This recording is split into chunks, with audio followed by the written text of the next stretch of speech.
B-R-O-O-K-L-Y-N. B-R-O-O-K-L-Y-N. B-R-O-O-K-L-Y-N. B-R-O-O-K. We well. Okay, we well. Okay, we well. Okay, by the way. Okay, we well. B-R-O-O-K-L-Y-N. Yo. Nets fans is the best fans. We're gonna talk about the precap. We play the Hawks later. Players' choice was talking high about the Brooklyn Nets. We're gonna get into that. Yes, you know what I'm saying? The media, players and media talking about Cam Thomas. You know, we're gonna get into that. It's not gonna be a 2-hour show. You know what I'm saying? I gotta move around, feel what I mean? So I just wanna, pull up. Shout to Angelo Blue. He said, "What's good, Breezy Breeze? We're chilling, man. You know what I mean? That's fans, the best fans. We out here. We just working, staying consistent. You know. Yeah. Hold up. So, I mean, I'm gonna get to the precap a little later. I'll talk to y'all about the precap. So I'll probably throw in a link in the chat for that. But I wanted to talk about, Cam Thomas and just with, the buzz around him. Shout out to everybody that been sending me the content. It's all over, man. But okay, shit. Zaire Williams is questionable for tonight's game. Shout out to everybody on X, man. Shout out to everybody growing the Nets fan base. You know what I'm saying? Shout out to Brooklyn Go Crazy. Shout out to Woo Pig. Shout out to Angelo Blue. You feel me? You know what I'm saying? It's only a matter of time till we take over the city. We're in rebuild mode right now. But I was, chilling. I was gonna go live last night, and I was just like, nah, I'm gonna fall back, But I was about to. But all right, here we go. This is the shit that I'll be saying, man. All right, Brooklyn Go Crazy. I see you.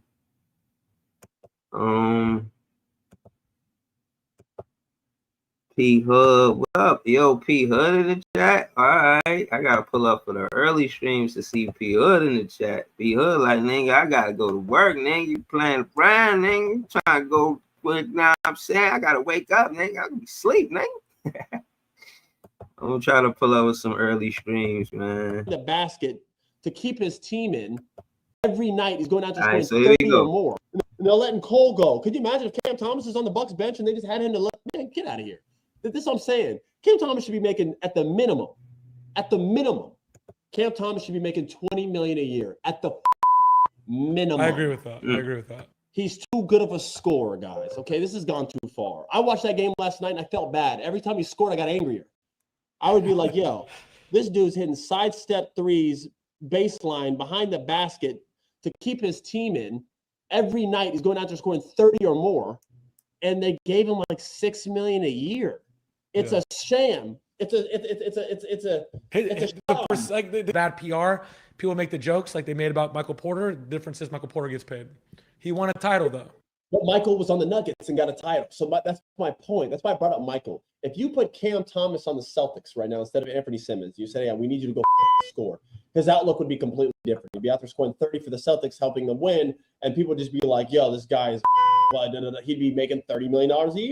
But he's been wasting away in Brooklyn this whole time through their trial years. They're still in trial and error now. They still are in trial and error. Their two best players are him and Michael Porter Jr. It's trial and error. It's not like they're competing for a championship. You heard what he said, man. You heard the man. Listen, at the end of the day, yo, you got to realize somebody like him, Austin Rivers, who's been inside of the NBA as a player, grew up around it, know about contracts because his pop's probably been, you know what I'm saying, on the inside of the NBA pretty much, knowing what's going on, the inner workings, and he knows, like, and again, for him to say the stuff that he's saying is very telling. It's very telling. You know what I'm saying? It's a situation where, he basically explaining the reason why he's wasting the weight is because he's on the Brooklyn Nets. So who's that accountable for? That's Sean Marks and Joe Tsai. Joe Tsai is not a basketball guy. Sean Marks, I thought you was a basketball guy. You was with the Spurs. You know they had Parker. You know they had Ginobili. You know they had great guards on their team. Why you don't recognize a great guard that you drafted? Do you really know what's going on? Do you think that the Euro players is better than Cam Thomas just because they're Euro players? I'm sorry to just put it out there for nobody else going to say it. They're not.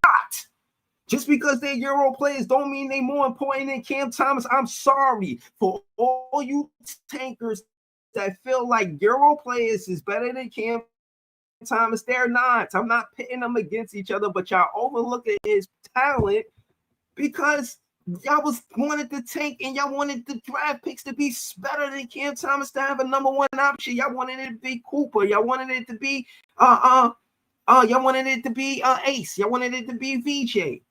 Y'all wanted it to be all of these different players besides Cam Thomas, and we got Cam Thomas, and now not 5 minutes into the conversation, more so with the fans that pull up on the panel. I give y'all more credit than 5 minutes, but not soon after, y'all talking about next year's draft because y'all heard. Y'all heard. Y'all know y'all upset that y'all got the players that we got. And I just be keeping it real with y'all. I'm just telling it like it is.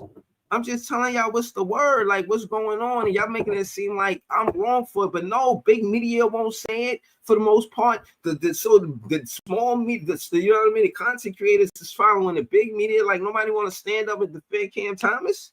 None of y'all want to have nothing to say because y'all don't want to go against the popular opinion. Fuck the popular opinion. Shit, I'm a content creator. I ain't got no script. Ain't nobody paying me to say this or say that. Oh, don't say that or don't say this. I push the line. I kick up dust. Why? Because I feel like it. Fuck y'all talking about? Fuck is y'all talking about, y'all? Yo, listen, man. At the end of the day, y'all talking about, I'm not even talking about the money side. I'm talking because obviously you want that to happen. You want that to be right for the players so y'all could build with him. Every time I say build around Cam Thomas, oh, nobody want to build around Cam Thomas. Why not? Why not? Y'all keep saying he's 6 man. He'll better. Bro, stop. He's not a 6 man. He's not a 6 man. You need him in the first quarter. Teams in the NBA is scoring 30 points in the first quarter. He giving you 9 points in the first quarter. You want to sit him? You don't want to start with him? Who's giving? What two guard is giving you 9 points in the first quarter? Since y'all want to talk that bench shit, y'all want to talk about him coming off the bench and stuff. So let's get there. Exactly. Get quiet. I don't want to hear no bullshit ass narrative about Sean Marks and Joe Tsai. Are they blind? Respectfully, to not see talent? Do they? Because Joe Tsai is not from basketball. Sean Marks, you was a power forward shooting jumpers when you was in the NBA. So let's call it what it is. I ain't letting this shit slide. I ain't letting Sean Marks and them get comfortable acting like they doing the right thing by not paying Cam Thomas. But you could pay Allen Crabbe. You pay Allen Crabbe, so Allen Crabbe deserved that money over Cam Thomas. Terrell Davis, he said, when you have talent, your job is to find players to help cover their weaknesses and aid their strengths.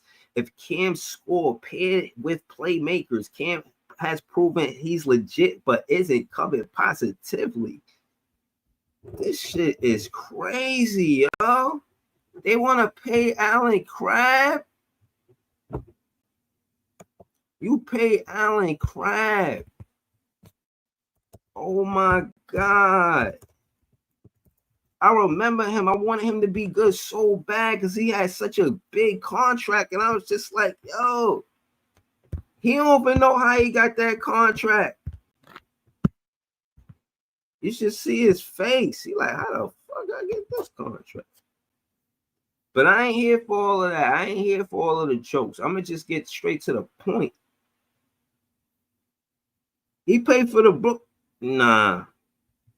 He paid for the Brooklyn Nets, and he averaged 13 points and 9 points. He averaged, yo, listen. He averaged 13 points and 9 points. Oh my gosh. Ty Johnson to Miami match. That's a fact. That's a fact. How could y'all defend the front office? Y'all don't want to defend Cam Thomas because Sean Mark said, oh, we're not going to pay him $6 million, and y'all try to validate what he did to say that he shouldn't get paid it? He scored 33 and 40 in the first 3 games, 33 and 9 and 40 and 0, and y'all focus more on the 0 than the 4. Who the fuck are y'all? Are y'all Nets fans? Are y'all really Nets fans? Y'all really going to have this rhetoric where y'all do this shit every time y'all come on a panel and not have no real solution right now? All y'all was talking at PT. Oh, Drake Powell could take his spot. Fuck Drake Powell taking his spot. He just went to the G League and he ain't getting no minutes over there because they ain't even know the shit don't start yet, as far as I know. And then he came back. And y'all acting like he ready to take Cam Thomas' spot. He cannot take Cam Thomas' spot. Stop. Y'all acting like y'all infiltrating the Nets fans, trying to get us to believe bullshit and then run back and tell the other fans what you did to us. What are y'all, Trojan horse? All you fans thinking that y'all don't have no solutions if Cam Thomas not on his team, not no real shit. Y'all be like, oh, you want him or Anthony Edwards? Fuck out of here. Y'all not really getting no Anthony Edwards for Cam Thomas. Stop it. Oh, what would you want, him or Booker? Is that a realistic situation? Y'all stretching it like elastic spandex. Y'all stretching it. Rubber band man. T.I. voice. Terrell Davis in the comments again. You paired Cam and Giannis with Giannis or K is similar to Kyrie and LeBron. People call Kyrie not a winning player. Then you watch him more because he's on TV more and realize, oh, he's actually good.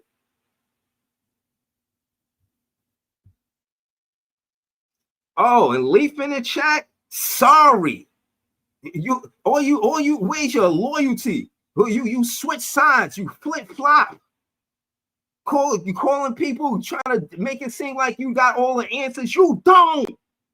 Acting like your content is, oh, you're right and everybody need to follow what you say like you're right and everybody wrong. You're not. That's not true. I asked you to debate with me mad times. You always decline. Stop it. Tired of Nets fans like Leaf and all of these complaining ass Nets fans that can't find nothing good about the team and want everybody to listen to their sorrow and pain. I gave y'all a place to voice your sorrow and pain like another Net fan, like a Net fan should. And what y'all do? Play with my name. Won't take my debate. So you know what? Hey, it's up. It's up. Y'all want to pretend like it's okay to he and ha act like we ain't got a generational scorer on our team. Let him get traded just so y'all can have this narrative about this and that. Y'all care about more being a content creator and talking just to talk than y'all care about the Brooklyn Nets winning.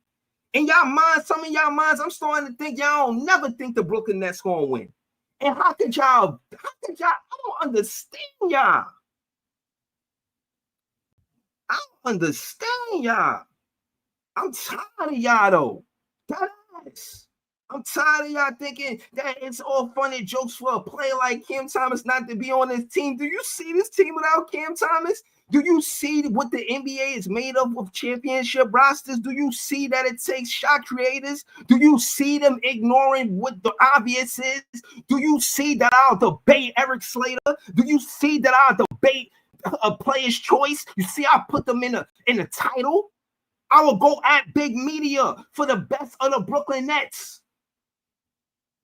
And y'all want to pretend like, bruh, y'all can't name a player that came back after he got stitches on the Brooklyn Nets and didn't finish the game. He left with 21 points, came back and got 40. And y'all complaining that he had 0 assists. Y'all get on my goddamn nerve. Y'all always complain. Complain.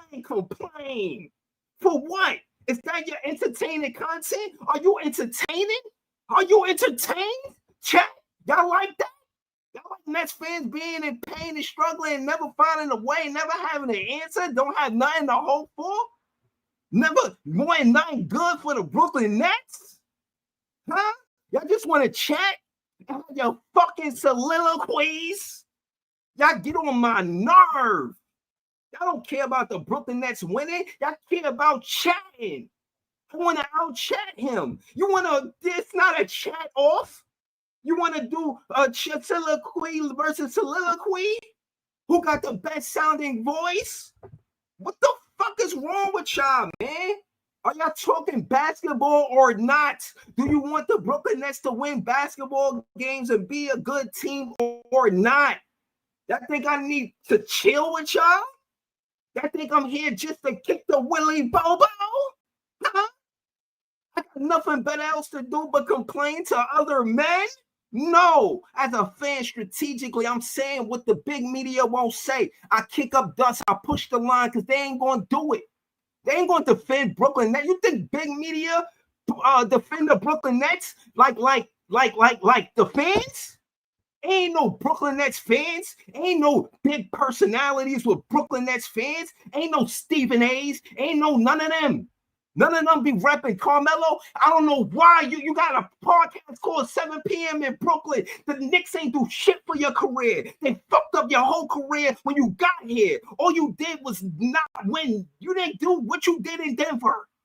And you spent more of your prime of your career here. And y'all want to be mad at me? Y'all want to be mad at me because I'm staying the obvious? You want to be mad at me, Carmelo Anthony? I got love for you. But at the end of the day, it is what it is. Stoudemire came out and said, yo, to Carmelo, he demanded so much of the ball. So basically, he's saying you wasn't a good teammate like that. You were saying, oh, when I seen Carmelo and we was together, and it was just so nostalgic, I just wanted to come here. Stoudemire don't feel the same way about you the way you feel about him as teammates. And it's nasty work. And you want to be on you big media for the Knicks now so you could promote them winning and whatever. Why you ain't call your podcast 7 p.m.? Amen. I really know what it is. You from Brooklyn. So, yeah, respectfully, I get it. But this is what I'm saying. You a Knicks fan. There's other big medias that's not Nets fans, and that's what it is. Who we got? The best we got is Richard Jefferson. Respect Richard Jefferson. I respect Richard Jefferson. But there ain't no podcast like The Pivot. They ain't none of them Nets fans. None of them. It's just us. We got. Leave. And all you other pessimistic ass fans that think it's okay to disrespect fans that's rooting for the players on this team. All y'all. Tired of y'all, man. Tired of y'all. This ain't the recap. You know, I throw the link in the chat for the recap. I'm talking my shit. Y'all need to hear this. Because this is how I be feeling when y'all talking. This is how I be feeling like, yo, why the fuck they have nothing positive to say? Never. And if the shoe fit, wear it, man. Shout to GIHF Carter. Shout to Reese Richards. Shout to Joey BK again. Shout to Lecky T. Like, yo, y'all already know what it is. Bro, I'm valid. I'm telling you, bro. I'm valid. Y'all want to get comfortable with bullshit. I'm going to let y'all hear this one more time, then we're going to move on from this content. And they're letting Cole go. Could you imagine if Cam Thomas is on the Bucks bench and they just had him man, get out of here. This is what I'm saying. Cam Thomas should be making, at the minimum, Cam Thomas should be making $20 million a year. At the minimum. I agree with that. He's too good of a scorer, guys. Okay, this has gone too far. I watched that game last night and I felt bad. Every time he scored, I got angrier. I would be like, yo, this dude's hitting sidestep threes, baseline, behind the basket to keep his team in. Every night he's going out there scoring 30 or more, and they gave him like $6 million a year. It's a sham. It's the bad PR. People make the jokes like they made about Michael Porter. The difference is Michael Porter gets paid. He won a title though.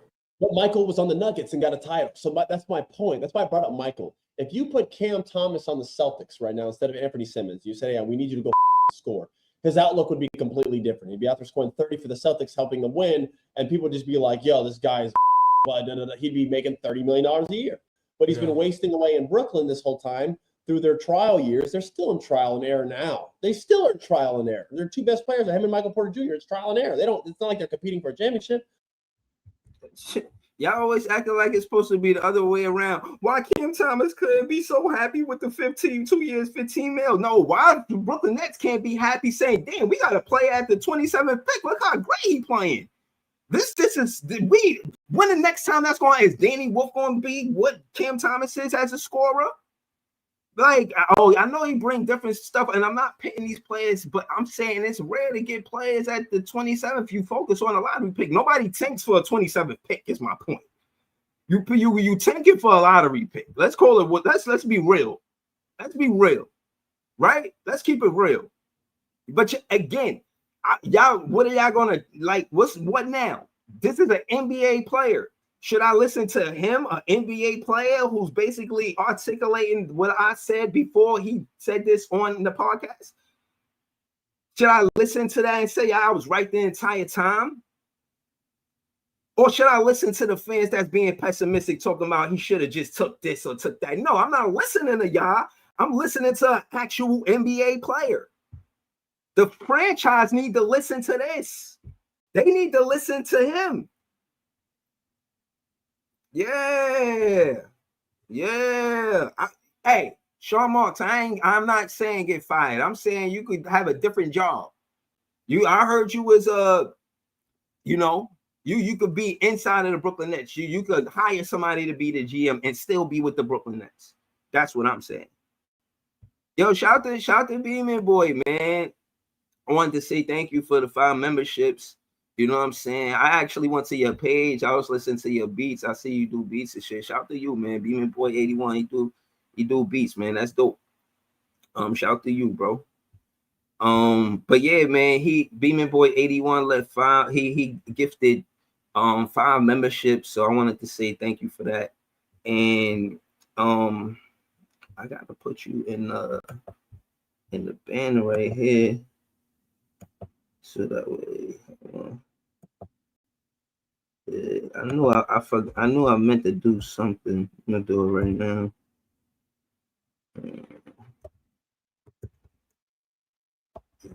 All right. Okay, I can keep the end. All I gotta do is put you. Hold on. Yeah, man. Y'all be on it different, man. I'll be having to tell y'all, man. If I don't tell y'all, who gonna tell y'all, man? I want to give a special thank you to the members of the page. Maria Signal Moore, Jellio Marcus, Nets DNA, Beeman Boy 81, Joey BK, and Cooney Jean Philippe. You know what I'm saying? Shout to Range Rove. He said Mike Malone would know how to put Cam Thomas successful. I guess he might put shout to Ice, man. My guy Ice in the building. Shout to Woo Pig. I think Mike Malone would definitely fit the Brooklyn Nets culture. Okay. Oh man, we're gonna get to some more content, you know what I'm saying? I'm about to throw the link in the chat. But this not gonna be a 2-hour live, you know. It's gonna be quicker than that. Goes to the Cavs. They can't bring him in with guard. So let me blow this up. All right, we're gonna listen to this. We're gonna see what's what. Garland and Mitchell. Like, how many teams need a guy to score 40 and not get an assist? Like, it's a very rare. No, but I it's don't think super talented. He's super I talented. disagree. Though I think in a league that's highlighted only scoring, we're having a problem with a guy who's too good at scoring. Yeah. Okay, why don't you go pay someone else to pass the ball? Why do we need him to be a trip? By the way, he just had 33 and 9 versus the Cleveland Cavaliers, so he is capable. On a night where no one can throw a ball in the ocean or rock in the ocean, why is he blamed for having a 0 assist? At 40, why don't we just talk about the 40 he had? Yeah. Why does it have to be 40 with 7 assists? Why does it have to be like that? What does he have to be, Luka? He's not Luka. He's a scorer. When Lou Will used to score 35, nobody, or Jamal Crawford would have come off the bench and score 30. Nobody's like, well, how many assists did Jamal have? It wasn't even a question because Yeah. he bringing him in the game. He's got bad PR on him, man. That's just what He's it is. That's a got good point because these other guys, you get bad- celebrated for it. Yeah, they get celebrated for scoring, but then with him, bro, they call Michael Porter. That's my homie. They call him Michael. The possession ends here. Porter. You know all the nicknames. He gets celebrated for shooting the ball every time. He gets paid $30 million a year to shoot the ball every time and not make plays. But then Cam Thomas is out here a bucket. Don't like him. Yeah. Oh, he doesn't win. He's been on the Brooklyn. He's gonna say Nets. Yes, the whole time he's supposed to be here being cool with the tank, like understand that I know I can't win a championship by myself. If we want to have some rebuilding seasons, okay, y'all stay quiet, or I agree to what is going on. You know what I'm saying? And they gonna see what's up with the what's up. Yeah, good morning, is all right. So yeah, again, I don't see why Sean Marks can't make amends. You know what I'm saying, and make things right. You know, it don't have to be ugly. It don't have to be that way, man. It could be a good situation. You know what I mean? Word. So, yeah, man. At the end of the day, this is how I feel about the Cam Thomas, you know what I'm saying, situation. And this is Cam Thomas portion of the show, but you know what I mean? I feel like, yeah, I wanted to get into that. You know what I mean? I hope I made myself clear. You know, I overlook Cam Thomas telling you can't do it by himself. I remember John saying that. I'm gonna start having to put names on it because y'all, you know, y'all like to dance. Or you know what I mean? Yeah, don't dance. They like dance around that mulberry bush. You know what I mean? So we gotta talk. We gotta talk. I ain't never said just build around Cam Thomas. I'm not saying he has to be the number one option, but on this team right now, he's either the one or two option. You see what kind of points you gotta put up for you to be the number one option over Cam Thomas. He had 33 and 40, and I think he had 16 in one game. Bruh, that's the numbers he putting up. So whoever the number one option is, they got to be scoring between 30 and 40 points. It's that simple. Yeah. Oh, he's a third option at best. Should be. No, you're lying. What third option is scoring 30 and 40 in their first 5 games? I'll wait. Yeah, exactly. Exactly. Yo, like, share, comment, subscribe. I don't think I'm on X right now. I'm going to put this on X.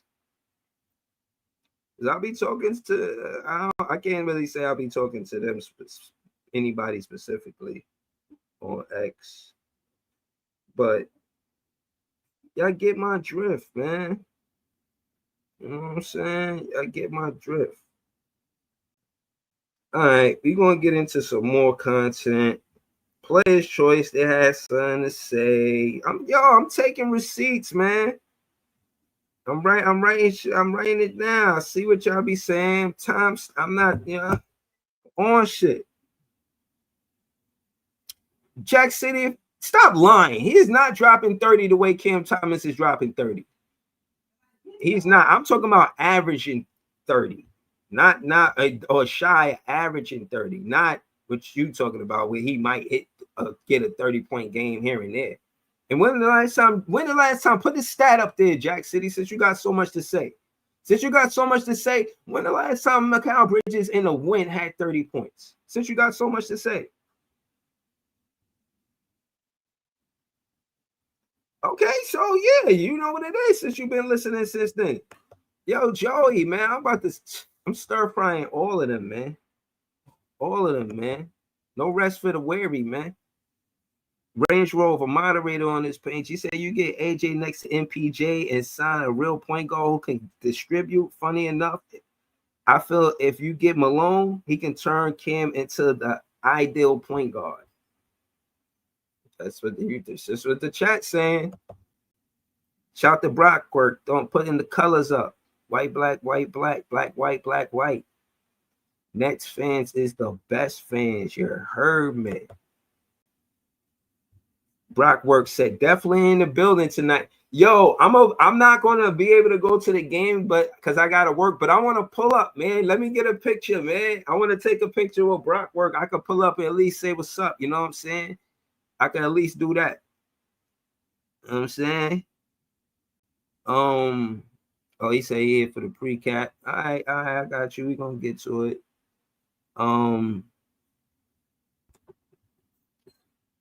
Range Rover said the sets we run do allow Cam to be his best self. Yeah, he get the ball off of a screen and roll, or you know what I'm saying, or a pick and roll. But the screen and rolls been working. The screen and rolls.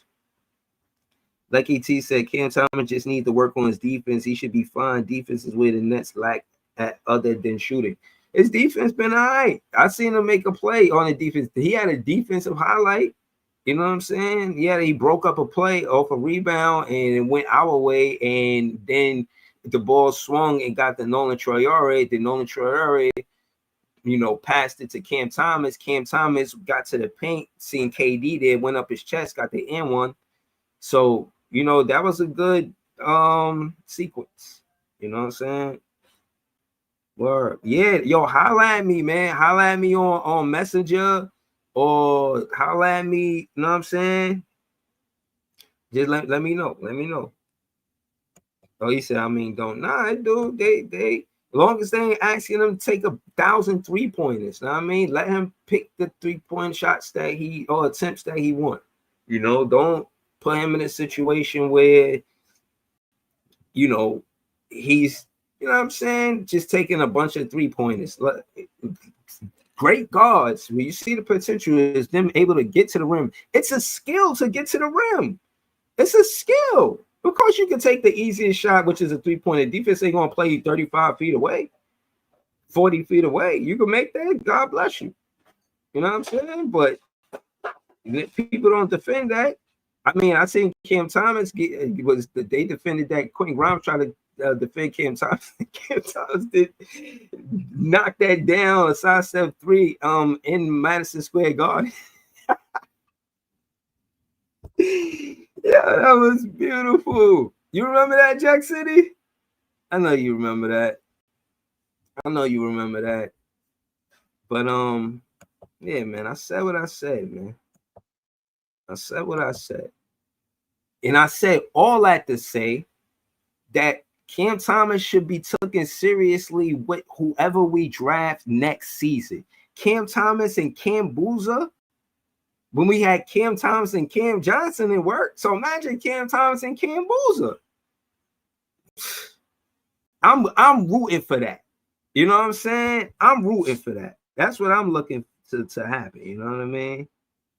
That's what I'm looking to happen. I want to see that happen. That's a fact.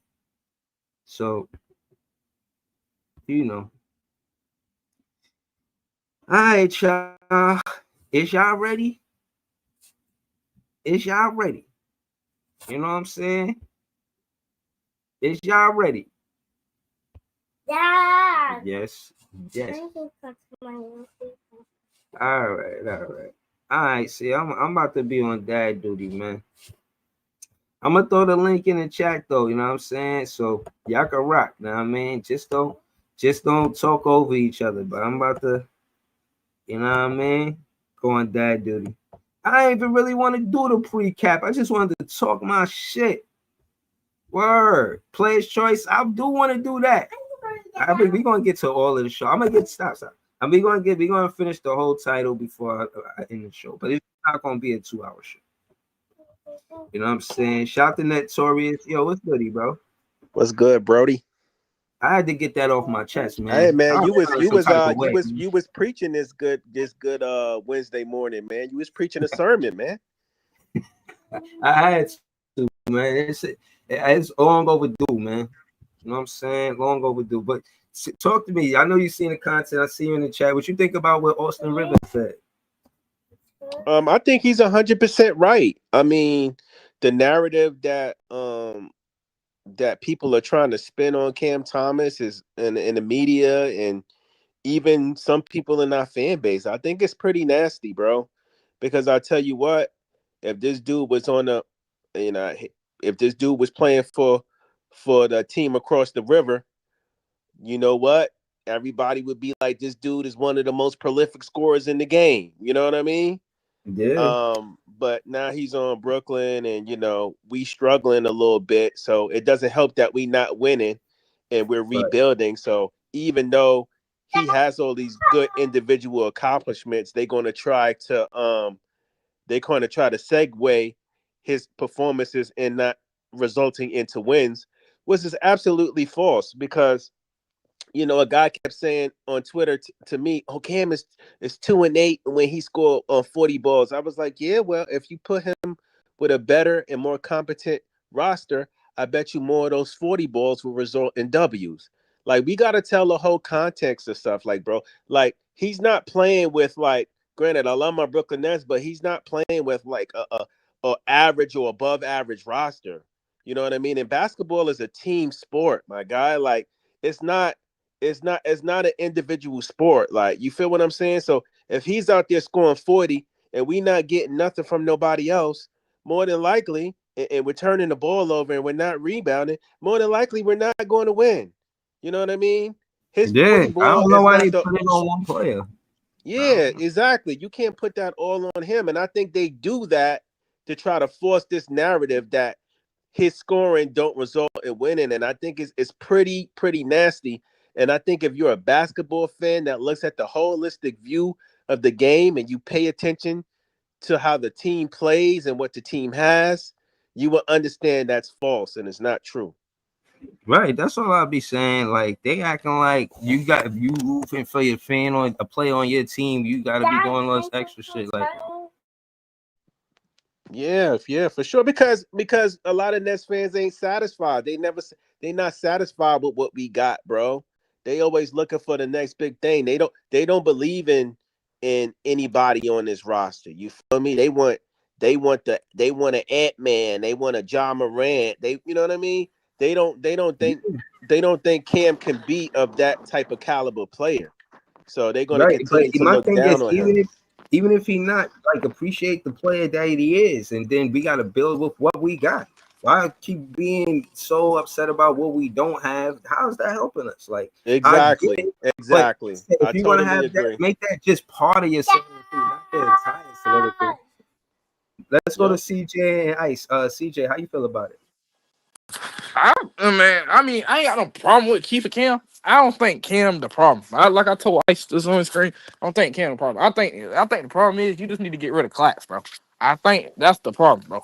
As soon as you get rid of Clax, that with this team will start playing good, man. Because you got to play Danny Wolf, bro.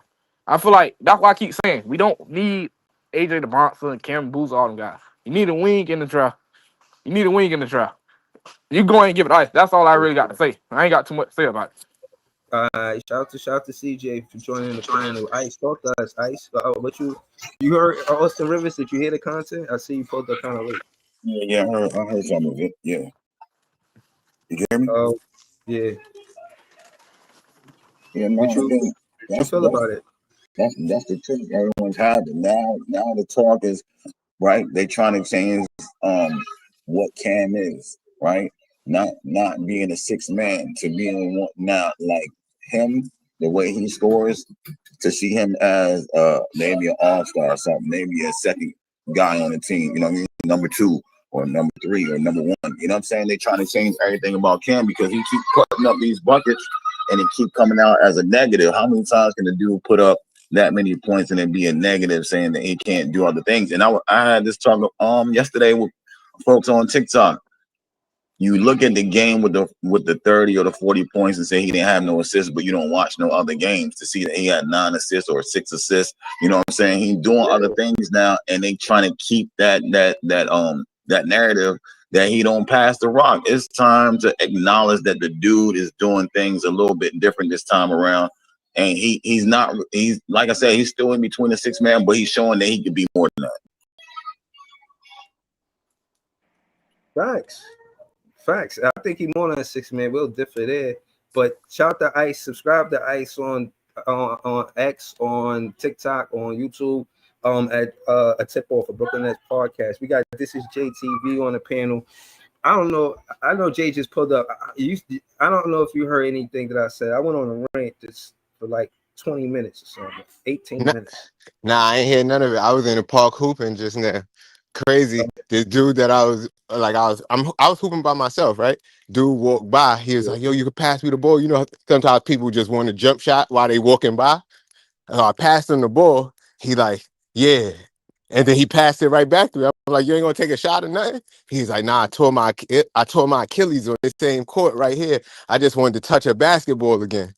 Like they said, I can't jump or shoot until January, but I'm walking though. I was like, damn. But I But was that's just the love of the thinking, game. He wanted to be out there still. Like, right, right, and the fact go that ahead, Joe G.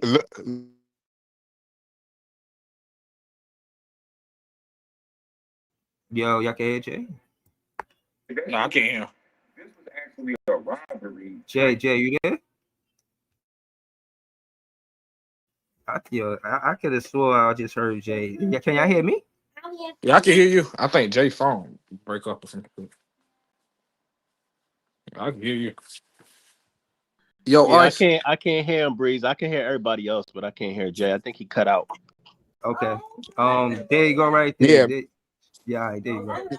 my bad. Somebody had called me, but I was saying, look how fast Tatum and Kyrie seem to be recovering from the Achilles injury. But if you ain't got that type of NBA money and NBA doctors, it's going to take you the regular old time to recover. For nah, for sure, for sure. Um, yeah. Well, basically, Austin Rivers, he had pulled up and said, not he pulled up, but he was on video saying that Cam Thomas deserved 20 million minimum. And I'm saying that Austin Yeah, Rivers, his pops is Doc Rivers, so you know that. You know what I'm saying? yeah, Like, you yo, know, bro. his pops know that, I working reposted it. contracts, all that. Oh, you I seen it? reposted Okay, that cool. video. Yeah, I reposted that video on X earlier, and my comment was this is exactly what I was saying when we was talking about all this stuff. What Cam Thomas is worth the whole time. He was saying he wanted 30 million. I said we should meet him in the middle, at least 20 million, at least. That was my whole thing. That's what he's worth to Nah, me. true. At least 20 million. Nah, that's true. I totally agree, bro. But Ice, we're gonna go back to you, Ice. What you feel about the rookies so far? Like, how do you feel about Yegor? Because I don't want to make everything about Cam Thomas. It's not gonna be a 2-hour stream. And I just wanted to get to the nitty-gritty of the show, bro. Like the player development, Yegor, he gotta touch that paint, bro. Like this whole him being 6'8" point guard but can't touch the paint, bro. It's beyond me, bro. As a Nets fan, like this, it's not adding up. And again, this content with the player's choice, I want to try to hear that just how they talking about them. They like, yo, they drafted all point guards, but they ain't got no point guard. I'm like, damn, they going at our team. So I kind of wanted to recap that, but again, far as play development in the first season, Ice, Did what you? should we be looking for a lottery pick? Like, what Yeah, should we be looking for? yo, did y'all see that play when Cam Thomas had to push Nolan Traore out the way because he ain't know where he was Yeah, supposed to be? yeah, Like yeah. it's looking bad out Did he there win? with these. No, Yeah, no, right. no. He couldn't. Right. No. Again, Yegor is not really a point guard. He's not a point guard. You know what I'm saying? He's a point forward. So again, for him, it's more transition. He's not Ben Simmons. He's not there yet. He's not fully where he can actually run point guard duties. Saraf can, Nolan can. But like we talked about, they are behind everybody else they're behind Fears. They behind Dylan. You know what I'm saying? They will rank high as them because they have potential. But they are behind in development because they came from overseas, and people should expect Can that. You know can what I I'm say saying? something real quick? Can I Yeah, yeah, interject real quick, Ice? yeah, yeah. I don't like that term. They're behind because here's the thing: just because Jeremiah Fears and people like Dylan Harper are ahead of schedule, it doesn't mean they're behind. They're 19 years old, bro. Like, so I don't want to say they're behind. We still got to develop them. It just so happens that you're going to have that 5% or 4% of rookies that's going to be ahead of schedule. That's going to be like, damn, he looked like he been in the league a couple of years. Like looking at AJ DeBontia, you would think he played in the league for like at least 3-4 years the way he's played so far. So I don't want to say they're behind because there's only been 4 games and they're so young, and we're just comparing them to guys that are ahead of schedule. That's true. Like, when you put it like that, then yeah, you know what I'm saying? Jay, They what you got they on? What you got on the Jay?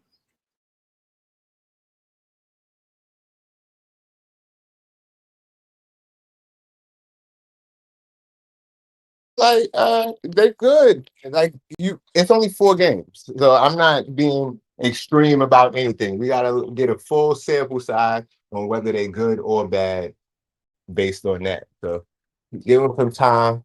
You know me, I be saying give them at least 10, 15 games, maybe even 20, 30 games, like, and see what the full schematics of the situation is. Exactly. I'm just saying, give him more grace, man. I ain't finna call him trash, but at the end of the day, as far as player development, the reason why I talk like this is because I know what they expect. Because I've seen Kenny Atkinson do it for 4 years. We know I went through it as a fan and a content creator. I went through a whole player development, you know what I mean, situation where I've seen it happen. This is not But this is not my first rodeo. You know what I'm saying? But Breeze, and I said that to Scott and Pod them last night. I mean, and them, y'all talk about we don't develop players, but my G, yes, we didn't draft Spencer, but we developed him. Yes, we didn't draft Joe Harris, but we developed him. You feel what I'm saying? Yeah, yes, Facts. we didn't draft D'Lo, but we helped develop him into an all-star. So don't sit there and say we don't develop, because we do develop. It's true. You feel what I'm Right. saying? We helped develop Jared Allen. Jared Allen became a all-star in this league and a prominent big man. We helped develop Karis LeVert. Karis LeVert is an above average NBA player. So all that BS that John was talking about, we don't develop players and we don't know how to develop players, is BS. Well, Sometimes you're going to draft guys and you're going to hit on them, and sometimes you're not. Sometimes you're going to scrape guys off the street and take a second chance on them and try to develop them like we did Spencer and Joe and D'Lo, and sometimes and Zaire, which Zaire is panning out for us now. Sometimes it's going to pan out for you. Sometimes it's not. So don't sit up here and say my Brooklyn Nets don't know how to develop, and we ain't developed nobody in 10 years, because you're a liar. maybe it's just because we not developing the draft picks or like keeping them long enough to cash out on the development is what they mean.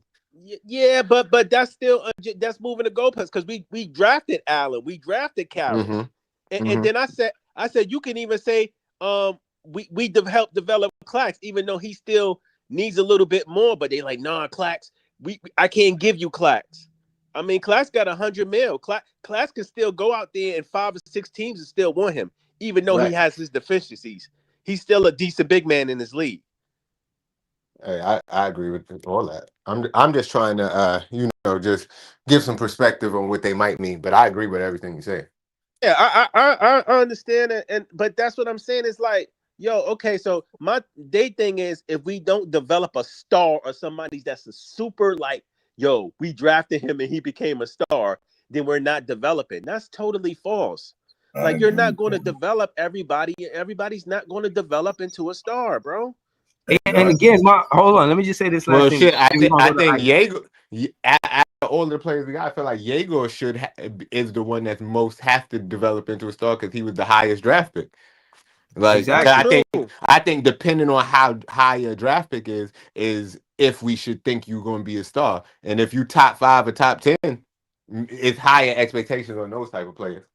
Right, like And that's why I'm happy for Zaire Williams. You know, Zaire Williams was the 10th. He was drafted 10 in his draft, 2021, same and, draft as Cam and, Thomas.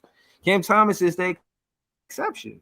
He's And playing everybody really well at the everybody 27th. you try to Like, develop ain't going to pan out. Can we say that? Hey, a team could be trying to develop a guy, but they just don't pan out, bro.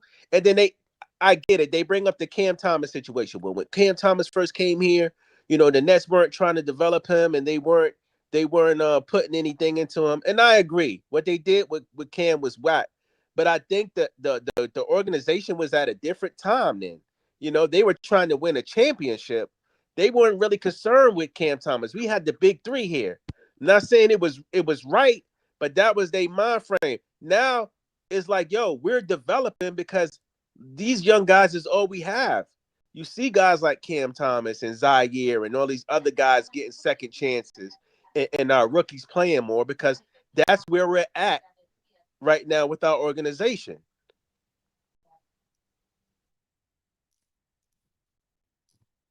all right, cool. So I'm gonna get into Ice, just tell people where they can find you at. And Jay, tell them about the different show and all that. Just kind of shout your channels out real quick. You can find me podcast on YouTube, and you can find me. Your mic, is it me or is his mic muffled? Yeah, it's little Mike bit. Muffled. Yo, you can hear me? Yeah, I can hear you. We can hear you now. All right. So you can find me at the Tip Off of Brooklyn Nets podcast on YouTube. You can find me on TikTok. I'll be live for like 6 to 9 hours on there almost every day. The games are on. We chop it up. You know what I'm saying? Holla. Yeah, bro. All those people that we helped develop, they went on and got paid. Spencer got paid. Karras got paid. Joe got paid. D-Lo got paid. What are you talking about? They all got a bag from playing here. Right? Yes. Sure will, bro. Can't argue with that. What? I just But again, I man. do I think- just had this. I do think we should cash out on some of that talent. Like we shouldn't have let go of Jared Allen before his talent peaked. You know what I mean? Like I don't know, it's just certain shit like that. I don't think was a good decision, but I do think we helped develop him. Right. I just feel like I don't want the Brooklyn Nets to become this political team where you just getting all these international players to make good for whatever reason. Like you taking away the spirit of fans that we had before the fucking professional team even came here. Everybody is serious. Jay just told you a story of a guy that's not even supposed to really be hooping out there playing basketball. It's October, sir. But you can't tell that man to not play basketball, bro. It's But he love didn't in the play. team. He didn't play. He just wanted to grab the basketball. He wanted to feel the basketball. He said he hadn't touched the basketball since the injury, and he was just like, yo, he said, pass me the ball right quick, and I thought he wanted a shot, but he grabbed it, he held it for a second, then passed it back to me. I'm like, you ain't gonna shoot? He's like, nah, I can't even do it, man. I just wanted to. I ain't touched a basketball since I tore my Achilles on this court right here. Nah, I love that story, man. I seriously do, bro. It's dope. I just want to say something else about development. And development is not all solely on the team.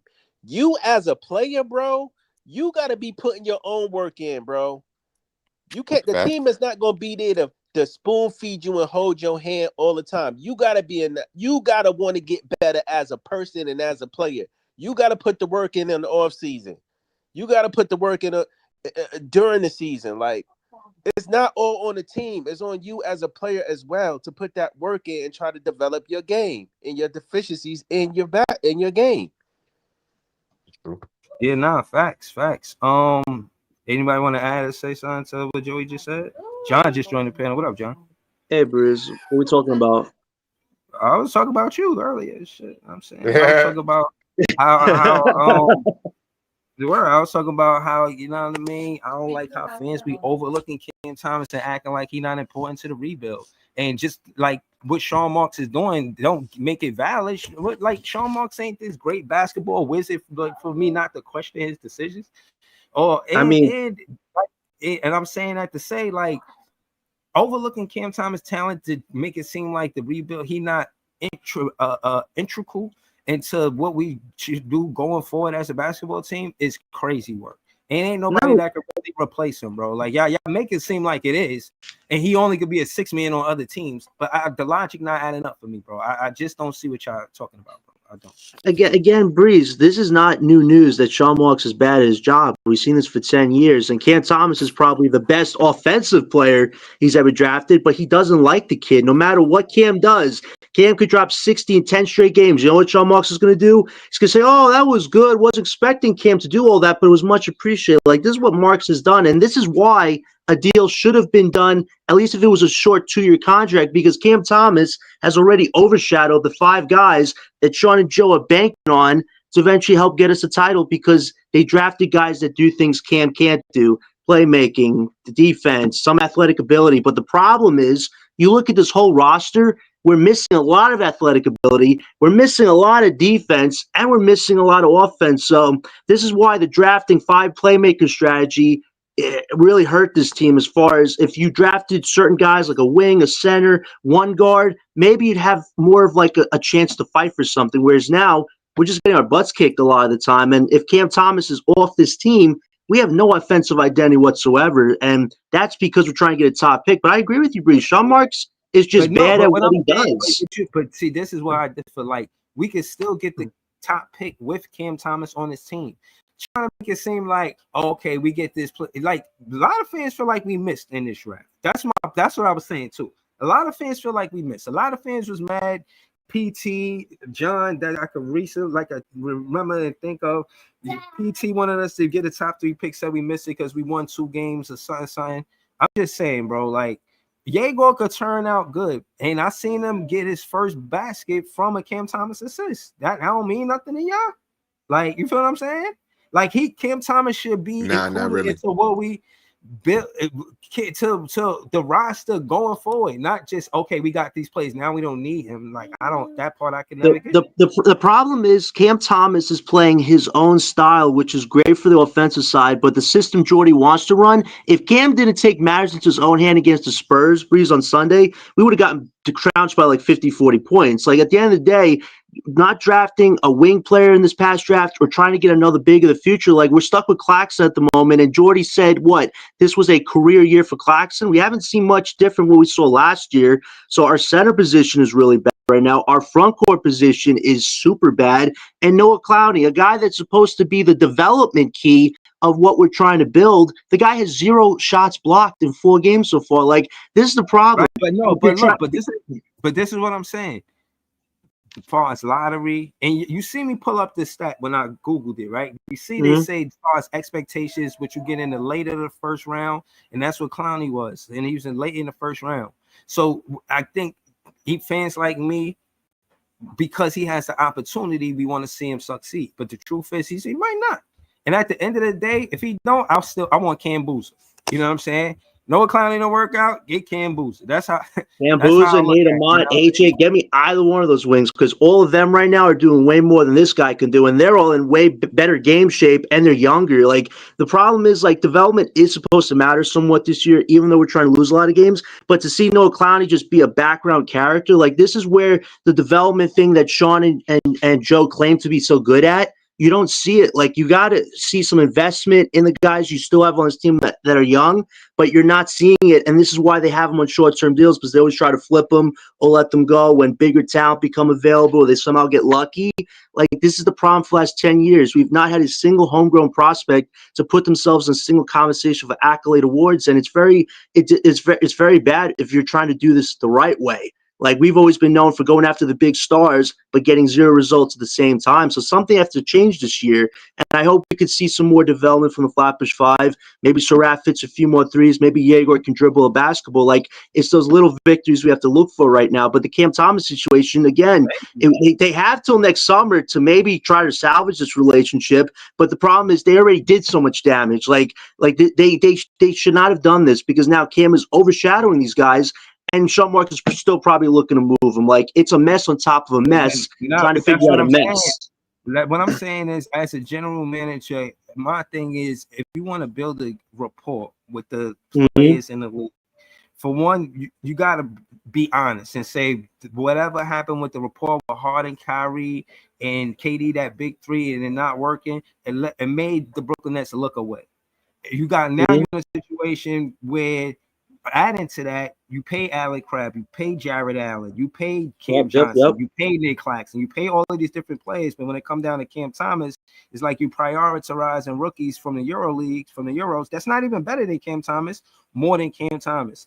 And that's not me pitting them against them. That's me saying he got to learn how to prioritize all of them because they on the team.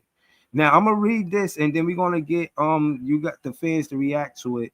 It says expectations of player development on an NBA team. The expectations of player development on an NBA team are high as the league emphasizes the importance of developing talent through your academies, G League systems, and individualized training programs. Teams invest heavily in player development, recognizing that success on the court is built on years of preparation. The NBA's G League serves as a providing ground for young players, allowing them to refine their skills in a competitive environment.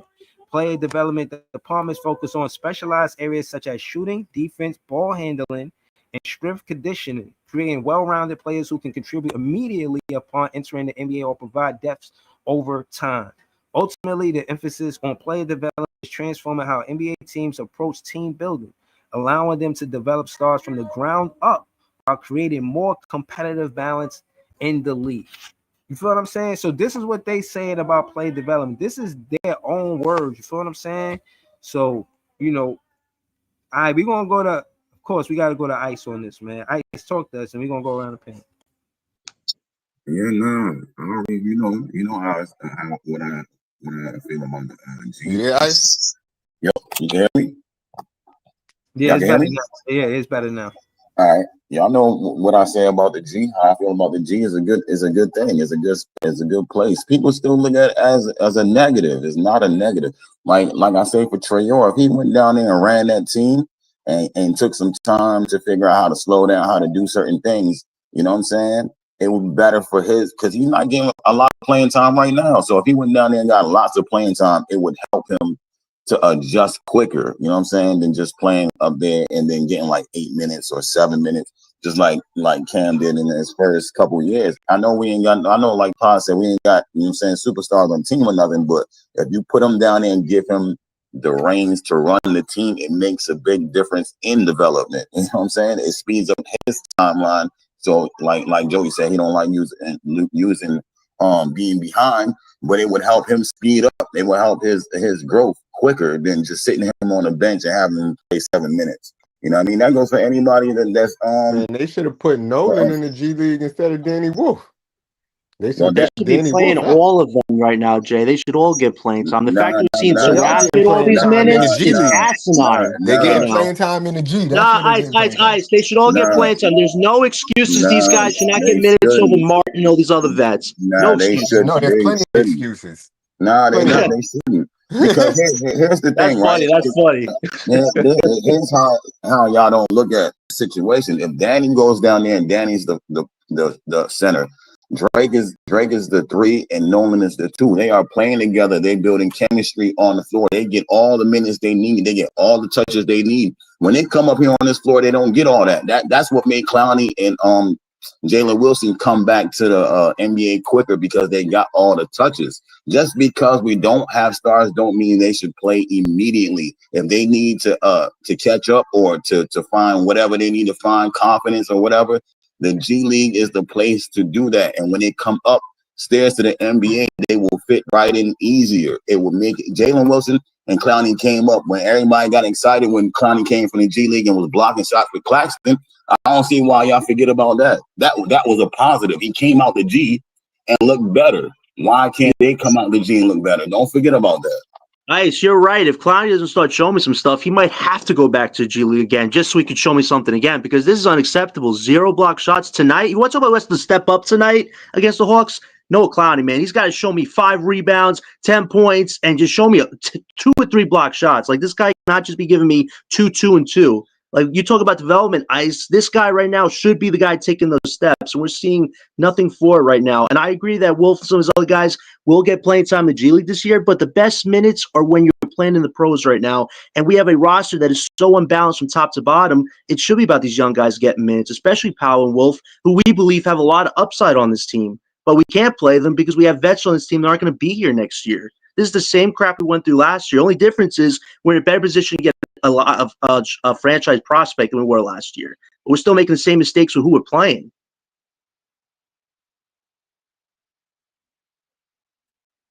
Debatable, man. That's debatable because maybe like if they play all of the rookies, how they gonna build the value for the vets that they do want to trade potentially to try to get something back for them? I Like agree with you. if they trying to do that, because there's multiple strategies, and I feel like people just have whatever they want their strategy to be, and the team. But you got to look at what the team is actually trying to do, and I feel like part of it is them trying to build trade value on some of these veterans so then they could get some sort of return for them.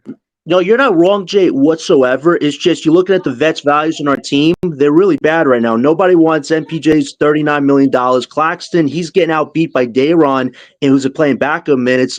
Terrence Mann, I don't know if anybody wants him making $15 million. He's kind of been bad till the last game performance. And then Haywood, he was probably our best vet to get value back for. He's looking at 4 weeks when he comes back. So it's like, even though we are trying to showcase some of the vets, their values are not that good right now. I don't even think we'll get more than maybe a few seconds. Maybe we'll be lucky to get one first from one of these vets. So even then, Jay, But I don't even think we're in a good position with that. you don't improve their value by playing the young guys in front of them. Like the young I guys, like yeah, y'all already said, the young guys probably gonna get more play towards the end of the season after the trade deadline. Y'all said that 100%. 7 times.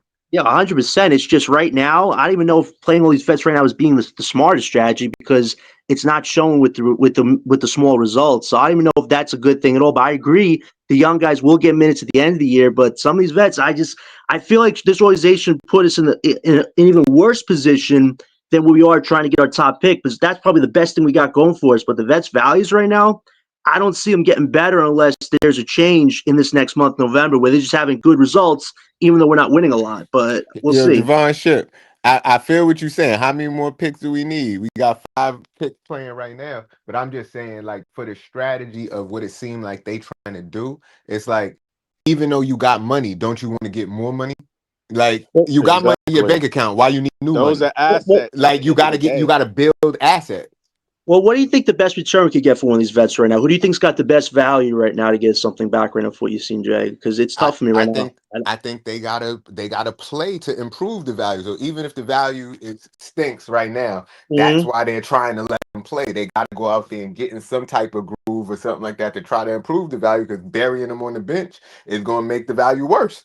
No, I agree with you. I think the only way the values don't improve is if a lot of teams go through injury crisis. And we've seen that with some teams already. Like some teams are getting snake bitten in the first 2 games. That's I think the only way the value of these guys will improve. I don't think it's fully going to be what they do on the court. Is in fact a lot of teams are getting snake bitten right now, which will play into our hand a good deal because there are going to be some teams around the deadline that are missing a few guys, and they might need a Claxton, they might need a Man or a Haywood. But we'll But you see. see It's how just after the first 2 games, if you said, "Oh, Terrence Mann," he was like, "Oh yeah, this nigga's trash." But then yeah, after the last game, it's like, "Okay, he got a little potential." You know what I mean? Let's see what he could do. Like you yeah. gotta let them You figure it out. gotta Go you ahead, bro. gotta no, you gotta find a fine mixture between the two. It's not one side or the other side. You gotta play a mixture of rookies, and you gotta play a mixture of the guys that we put to help guide them along, the veterans. You can't sit That's there fair. and give all the rookies all the minutes and have the veterans sitting on the bench, and vice versa. You know what I'm saying? I mean, guys, it's 4 games into the season. So to sit up here and try to like hype a ball about the rookies not Right. getting any minutes is kind of crazy. It You know is what I'm 4 games saying? in, man. We don't Not know what's Like, gonna not happen. teams are but not a lot but of teams did it that way but though. I wanted to say Yeah. something about the Yeah, development y'all thing. talked about the fact we getting this win tonight.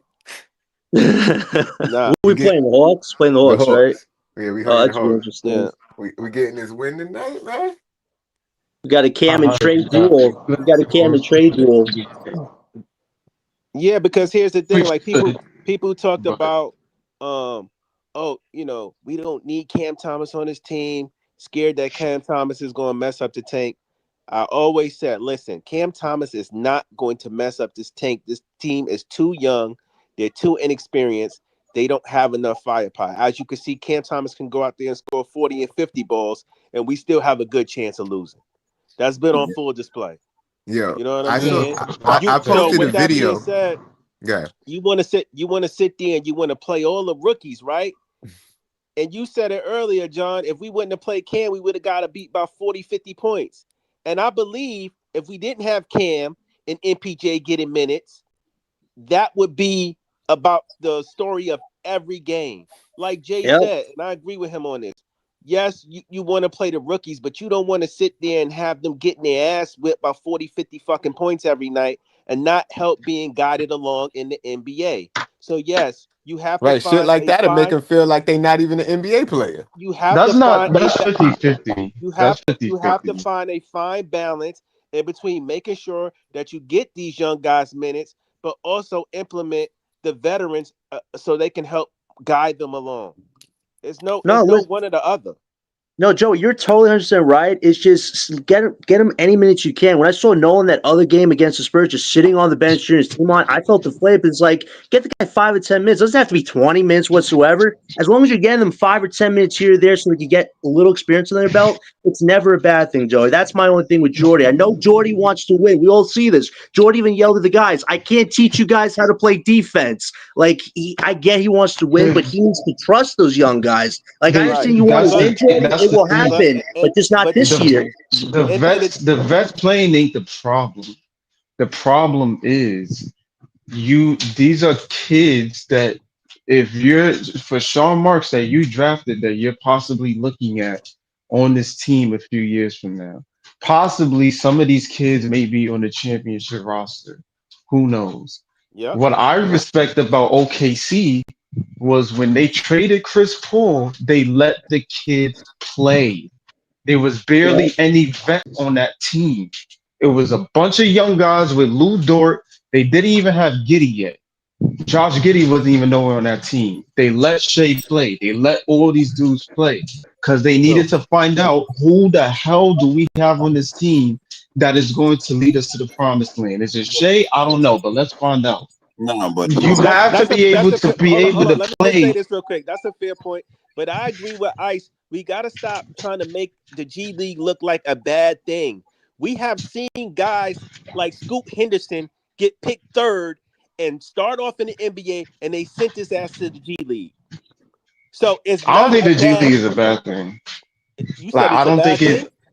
I don't think it is a bad thing. I think you No, can. I think you can but stay in there the and thing grow. is, But soon as we hear one of our players going down to the G, oh, why they going down to the G League? Why they not with the team? Like, relax, bro. They not gonna send them down there for the rest of the year. no, we're not. they're not going to be there for the rest of it. I just think it's at a point where we got these guys. To me, Wolf and Powell is the best talents on the They should roster. be playing. They should be And playing if 100%. you have and if you know to Pothorn's point, you know what Drake Powell can do. Like you know what he can be capable of if you unleash him. Same thing with Wolf. We don't want to see if it's a point where they're playing trash or whatever on the court or whatever the case may be, and then you send them to the G League, cool. But me personally, I don't want them in the G League and they haven't played a minute of Right. NBA basketball yet. Like Yeah, Exactly. if they but going out Ella, there and they stinking we out the gotta joint, then cool. we But gotta stop acting like the Hold on. G League ain't a part of development because it Yes. is. Hold I'm on. not Hold on. denying that. I'm just saying that I just want to Hold see on. them play NBA basketball before you send them to the G Hold League. on. Hold on. True. Hold on. Hold on. They don't have to. I just read that stat off about last year's draft. I think it was like 20 something or 20. It was 18 out of 30 or 20 out of 30 out of that first round went to the G League last year. That one means they got them playing, bro. They don't have to. Y'all want them to. They don't have to. Like I said, if Danny went down there for a couple games and got confidence and figured out what he needed to do and came back up and looked better than he did in summer league or preseason, y'all will have a different perspective. I just mentioned Clarence. Exactly. You know what I'm saying? Y'all will have a different perspective of what happens when you go to the G. If you are the guy and you're getting touches in the G, you're speeding Danny up. You're speeding Trayor up. You're speeding whoever you send down there is the guy. So when you're the guy, you understand what it is. You work I, on what you need. The Yeah, G yeah, League is if still a part of development, if whether we would like to realize it or not. if you want to send Nolan to the G League, I'm all for it because physicality wise, he's definitely not there. You look at Drake Powell though; he looks like he's probably potentially one of the best game shapes out of all the guys we drafted. Like defensively, Jordy's looking for something right now to give that identity some type of heartbeat. You play Drake Powell a few minutes, he's going to give you defensive energy and make it way more entertaining than what you're seeing right now. I think we have the worst defense for the first ever 4-game start in the team's history. Like, we definitely need to see what Drake Powell could do at the very least. Some of these other guys some of these other guys need conditioning work in the G League. I'm all for that. But the best development is what you play on the pros, No, personally. it's not. It's not Yes, it though. is. Hold I on, hold have on, to hold on, disagree hold with on, you on hold this. on. It's not though. If you see, I don't think you understand it. If 20 of 30 of the first rounders went to the G last year, What does that tell you about the G? Everyone goes down there. I already said That's a 80% of the fact. G. Not everybody. Nah, Brandon Miller didn't go down there. he was. I don't want to use a head, but he was already ready.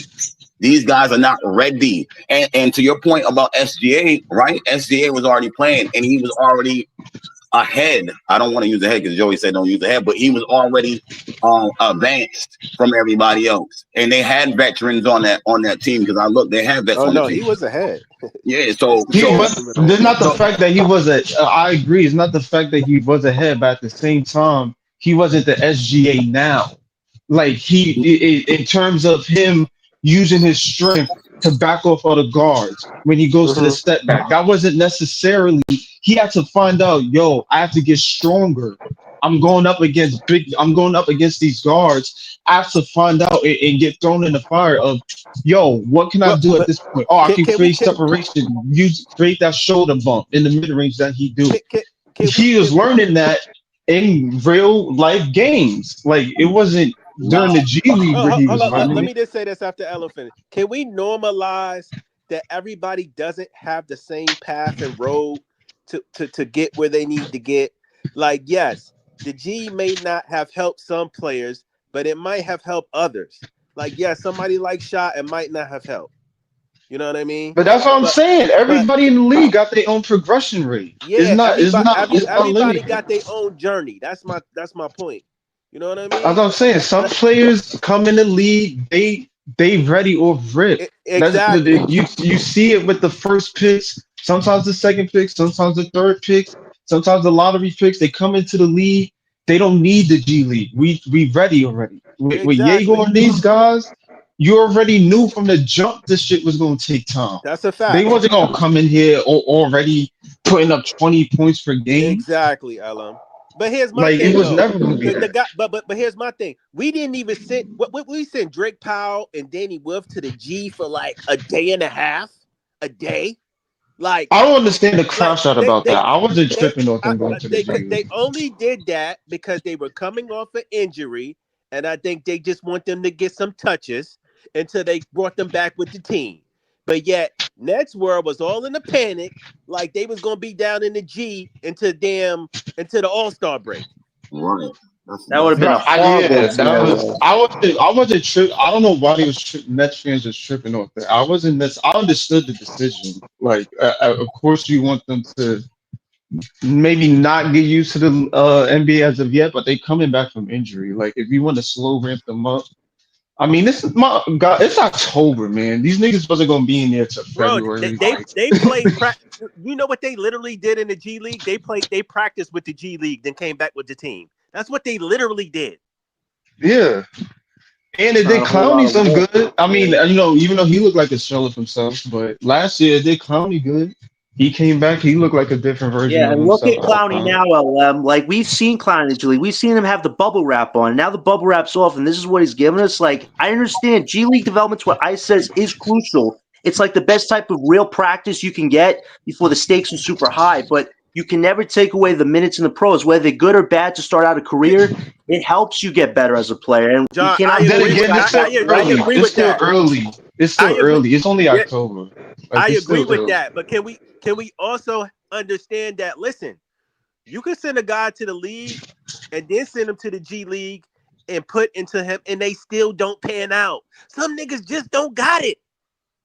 Well, That's then true. Sean Everybody Marks should resign because if Clowney doesn't like work out, that just 2023 because draft class was a waste. Then, if that's the case, that was a waste. that's not true, John. Everybody. So you telling me everybody that the other teams drafted, every player that they drafted panned out for them? Not Hold on. every Did case. Of Zaire course, Williams not pan every out for case. Memphis?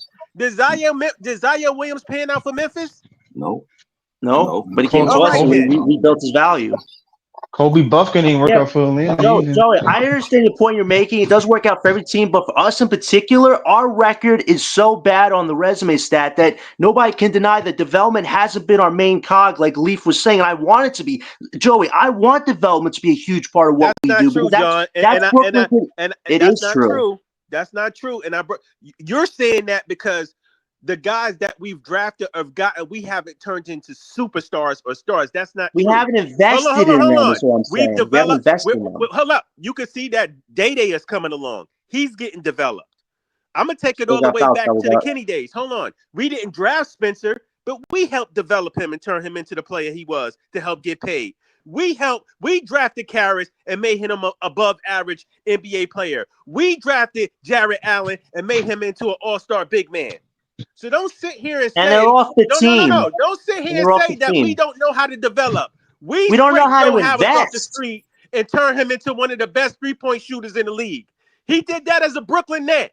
So don't sit there and say that we don't know how to develop in We 10 don't years. It's a invest, lie. Joey. We don't invest, Joey. Listen, those were great things you said. We helped give them a start, but guess what? They all left because we didn't invest in them properly. No, At the end of the day, we that's just not was what at we're a known different for. place in the organization, and we helped get them paid, and we drafted. We either Okay, and traded then them to why where aren't they they paying wanted Cam to. Thomas, who is probably the best prospect this guy's ever drafted, and he hates the kid's guts? Tell me why, Joey. Bro, If we care so much but about all it. I'm saying, bro, you gotta stop No, this narrative that we never developed anybody in Brooklyn because it's it's not not never true. developing It's fully, not but we true. never invested in them. That's the No, thing. That's what we're not no. known It for. could be a bit of both. Like Yeah, realistically, I'm willing it to could be meet a you bit there, of both. Joey. It's a bit of both. It's a bit of both, but it should be a priority, is what I'm saying. It's never been the priority. It's been like a mask. Okay, this is what we do with certain players. We turn them into decent guys and they go off on their own. But it's like, when have we ever invested in these guys where they've been on our team long term to where they become real success stories? That's never happened because our To be fair, organization always though, has I players on get, you short know what? deals and we let them go. I got something for that. I agree with you, and I think that we just got caught at the wrong place at the wrong time when it came to Spencer Karras and Jarrett Allen. Listen, Kyrie Irving and Kevin Durant come knocking at your door in free agency. Like, yes, I want to play for you. It's going to change a lot of shit and a lot of trajectory with different players on your team. That's just the nature of the beast. to be fair though, like for Brooklyn, like we since Sean Marks has gotten here, we've never picked in the lottery before this year. Like Always say all that. of our picks have been in the mid low 20s for since we've been in Brooklyn. So in terms of development, yeah, I'm not. Yeah, you have some success stories like Jokic in the second round, Ginobili in the second round. Like, yeah, you got success stories like that. But let's be real. Most of the kids that you get at that area, they need a little bit of work, It's or a super sometimes they don't gamble. pan out. It's a gamble if you're You're not not picking in picking the the lottery. creme deli creme. You're not picking the creme deli creme of the draft. Right, he had to work with what he had. With the picks, like he had to. He came here with this team was in basketball purgatory in 2016. We had no draft picks. We had shit, and he came here. And regardless, I'm not saying I don't agree with Sean Marks on everything, but he did kind of put us back on the map when we're getting KD and at least having some draft capital back. Like he ain't do everything right. I'm not saying that he did that, but he came to a team that ain't have nothing. We was taken for free It, with exactly. no draft pick. And he It, came here and got us draft picks and made us a competent team. I will say Like, this, John. you gotta give the guy some It is credit. no doubt in my mind that if Kevin Durant and Kyrie Irving say, I don't want to come to Brooklyn, that Jarrett Allen and the rest of those guys aren't re-signed and paid and stayed in Brooklyn. It's no doubt in my mind. I think No, D'Lo listen. reasons. No, Joey, listen, I understand this organization has been resilient in restructuring picks and now trying to make development a priority. I think the coaching staff we have is probably one of the best coaching staffs we've had. I know the results aren't really showing that because we have an unbalanced team. We're trying to get a top pick, but we are trying to take development just to a certain level. It's just that always should have been the priority. But Sean Marks, he lied to the base. He said that was always going to be the first thing. But then when Katie Kyrie Kimmel, like you said, he was willing to move all that away quickly. It's just I wish we had an organization that actually sticks to what they say and sticks to what they do, because once you try to, take the cheap route, the cheap code route, it didn't work out for us clear as day. But now he was able to resave our picks and whatnot. But still, next year you got hit out the park, and then you have a core six. Hopefully you can find some good vets and maybe make that somewhat of a semi-winning product. It's just sustainability. That's the one thing this organization has never, ever come close to. And if we ever do come close to that, whether it's this organization or a future organization, I hope we get to that point, because I think we'd all be on the same a page as far as what this team could be. But right now, even Joey, we don't know where we're going to be after this year's draft. And I understand from the Cam fans' perspective, Cam Thomas could be a potential key guy that you could get a star in next year's draft and pay with. I understand all that. It's just an organization, they're looking to shuffle Cam for meaningless assets, and then we continue this lack of sustainability thing. I'm totally in agreement with the Cam fans that constantly moving pieces that you think could be a part of your future is never a good thing. And if you don't think their value is what it means to you, it's still a value that you can utilize to your advantage. And we just don't do that as an organization. We're Can I always ask looking you to a move question, John? pieces for When you finish, potential short-term options. I wanted to ask you a question, John, real quick. Mhm. And you said something that I'm kind of like, I just didn't understand it. Why are you saying that Cam Thomas is like, as if he's competing against Yegor Dimin and the rookies, and he's looking better, and he's looking better than all the guys we drafted? Like, he's supposed to. Cam Thomas is what, in his fifth year? Like, they're rookies, playing their fourth game, and I don't understand, like, why does it have to It's be it's cir- it's why does it have to be a circumstances. competition thing though, John? Like, It's not they're even. playing It's not. together. From the surface, it shouldn't be a competition. But when he signed the qualifying offer, Cam is focused on his future. Can't blame a guy for that. Every time he comes on the court, he's looking to score. He's looking to do something to impact his future. But if this organization actually came together with Cam and they're all grown adults, if he has a 2-year contract, we're focused on Cam and the Flatbush Five. There's no competition. There's none here or there. But when you force Cam into that position where he took the qualifying offer, he's focused on his future. The Flatbush Five are just trying to get minutes, get acclimated. Like, it shouldn't be a him versus him thing. But this is what the organization did from an optics standpoint, Joey, making it like I this. And a don't lot of think so. I people, think they both can work together. I think Cam can do his thing, and I think the rookies can still develop, because at the end of the day, Cam provides that scoring punch that none of those rookies or nobody else can on our roster. So we need him. You see it. These guys get the ball in their hand, and they're like, oh shit, I can't separate from this guy in front of me. Oh shit, I don't know what to do. Let me pass the ball to Cam. no, listen, in a perfect world, Cam could be an ideal second or third star option for us. But given the fact the No, organization was no, barely no, no, able no. to want to offer him Wait, $50 million. I didn't go for him. But I said this earlier before you got on the panel. He just scored 33 and 40. Whoever going to be the number 1 and 2 option, they got to be scoring between 30 and 40 points. Right, So, and I That's believe not one of the true. guys. That's And not I believe. true. Wait. Listen, hear me on this. I believe no, one of no, the no, guys no, was no. Jack. Why it's not true? Why That's it's not not true? true.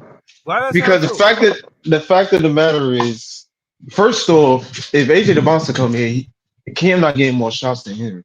That's one. Two, if you're talking about somebody at that nigga not averaging 30 in his first year, but you damn well believe if you land in this top three, them three niggas is gonna be the top priority. It ain't gonna be no Cam Thomas. So two, That would make if them you the talking second about Cam option. Thomas, right, which is what I'm Okay. saying. If regardless of the I'm not saying AJ or whatever these guys are is gonna be coming into the league averaging 30 off rip. I'm not saying that.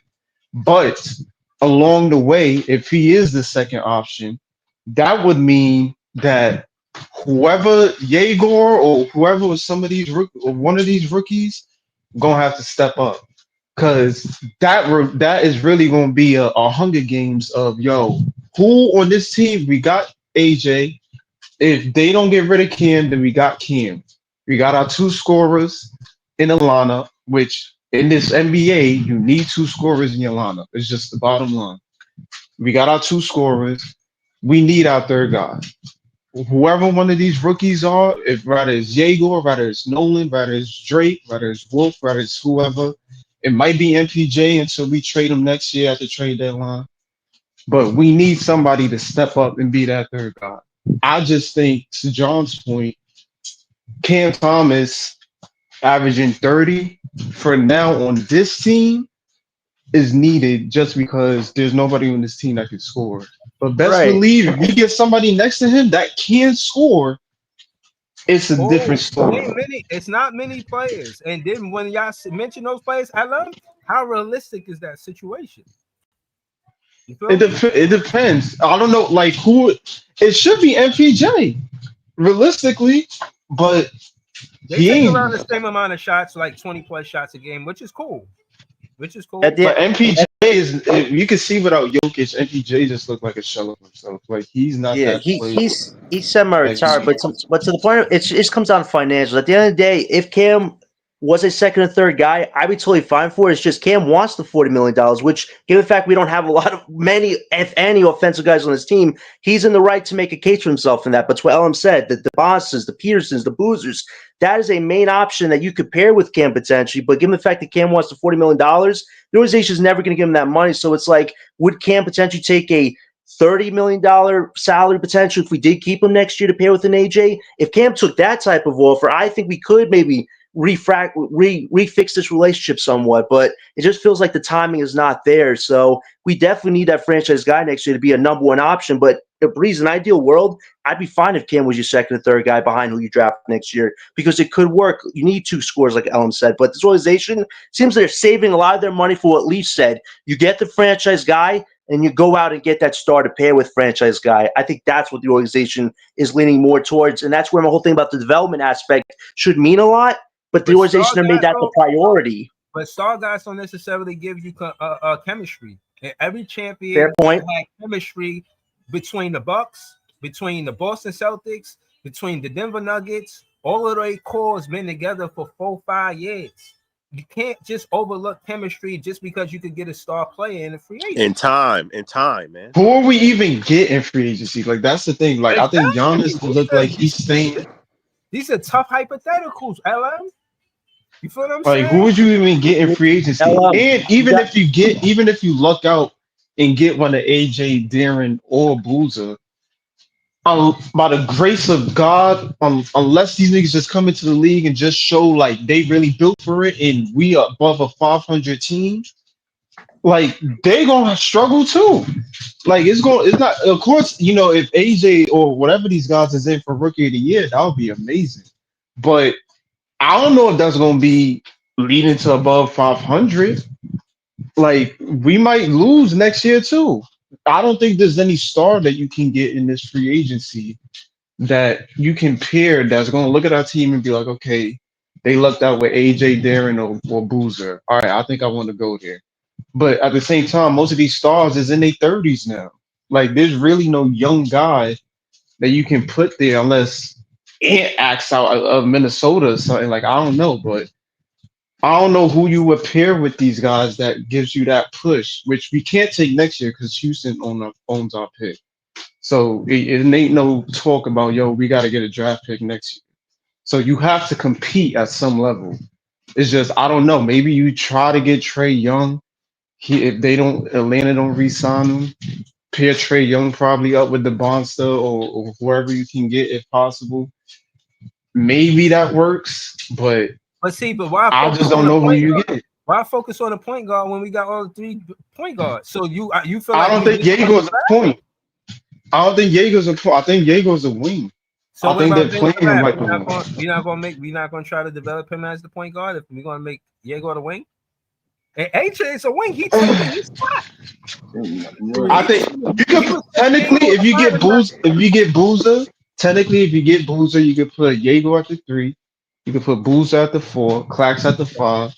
If you want to put Ben at the 1, possibly, and then Cam at the 2 if you resign him. But at the 1, that might be, if you don't get Trey Young, that might be a gamble. Maybe you could put Nolan at the 1. I don't know. He might look different next year. Not yet. I don't see it in Nolan yet. I don't see it. It's early, so these rookies still got time. By April or May, we may be thinking differently about the point guard position. We might get a certified. Maybe Jaeger shows he can be a guard. I don't know, but for me, he playing more like a connecting wing. Like he spaces the floor, he shoots. He ain't take no shots instead of so he ain't take no shots. But the crazy part about it is he played point guard in college. Right. That's why we expect him to play point guard with the Brooklyn Nets. College and NBA is a whole different area. Like I think he can transition between point guard and small forward. I'm not saying he might be a literal small forward. Like he might be able to transition between guard, where you can make him versatile in the lineup.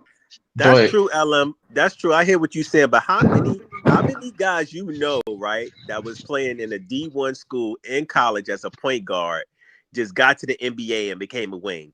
Usually guys that play point guard in college play point guard in the league.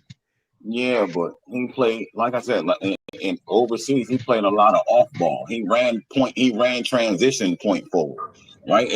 In college they try to put him as a point guard because he probably has those capabilities. You know what I'm saying? But Right. He's always played point guard. It's just that Hugo Gonzalez was like a James Harden type. He was used like a James Harden type, and he had the ball in his hand. But officially, always Yegor was a point guard. Always was a point guard. It's just he's never dealt with this level of speed before. Even when he Right. started in conference play, that's what killed him. That like you just needed to see him in college to know that this was gonna happen.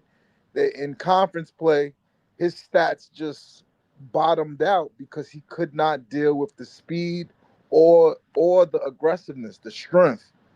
And I don't think the Nets drafted him to be a point guard. I think they drafted him to be a wing, and which is why they always say they didn't really draft three point guards during Vegas. Remember, everybody heard it. It's not no secret shit. He came out the next day after saying he was a point guard, and he explained to everybody that he's more of just a versatile basketball He player. said he He's was a not connector. a connector, yeah. But it's clear somebody on the Nets told him to correct himself, and because their plans is not to use him at point guard. I Remember, mean, Pod, though, they ran a lineup in summer league. They put Nolan at the one and they put Yegor at the three. There yeah. was a started. There was a lineup that they experimented with where they You know both what, was on the LM? court. You might be right. I'm just saying I've never seen a guy play point guard in college and then turn into a wing in the pros. But I've you seen it might be right before though. for the same reasons too. Like in college, he might have used his size or was big enough. Like Lamar Odom played point guard at Rhode Island, and he was point guard. He was even in. I think he was in the point guards thing because in high school at Christ the King he played point guard. Get the hell out And of when here. He did? Omar, yeah, yeah, That's crazy. yeah, Lamar Odom was a point guard. My Track Odom played track Wow. point star. He was guard. like Lamar 6'11", Odom. ain't he? Lamar Odom was a 6'10" point guard in high school. What the Yep, Yeah, T Mac, and heck? and T and Mac in talked Rhode about that Island. all the time. Yeah, when they met at the McDonald's, it was at McDonald's that they had back then. He met him at one of the joints that everybody go to, and he said he seen a 6'10" point guard, and it was Lamar coming down court, skipping, doing the Yeah, left to right. Yeah, he like Lamar was the for truth for Yeah. at point Gauchos, guard. for Gauchos, look it up. For Gauchos, he played point guard, and there was all kinds of crazy niggas on that team. Elton Brand, God Sham God, you know what I'm Mhm. saying? And he was the one. He brought the ball up.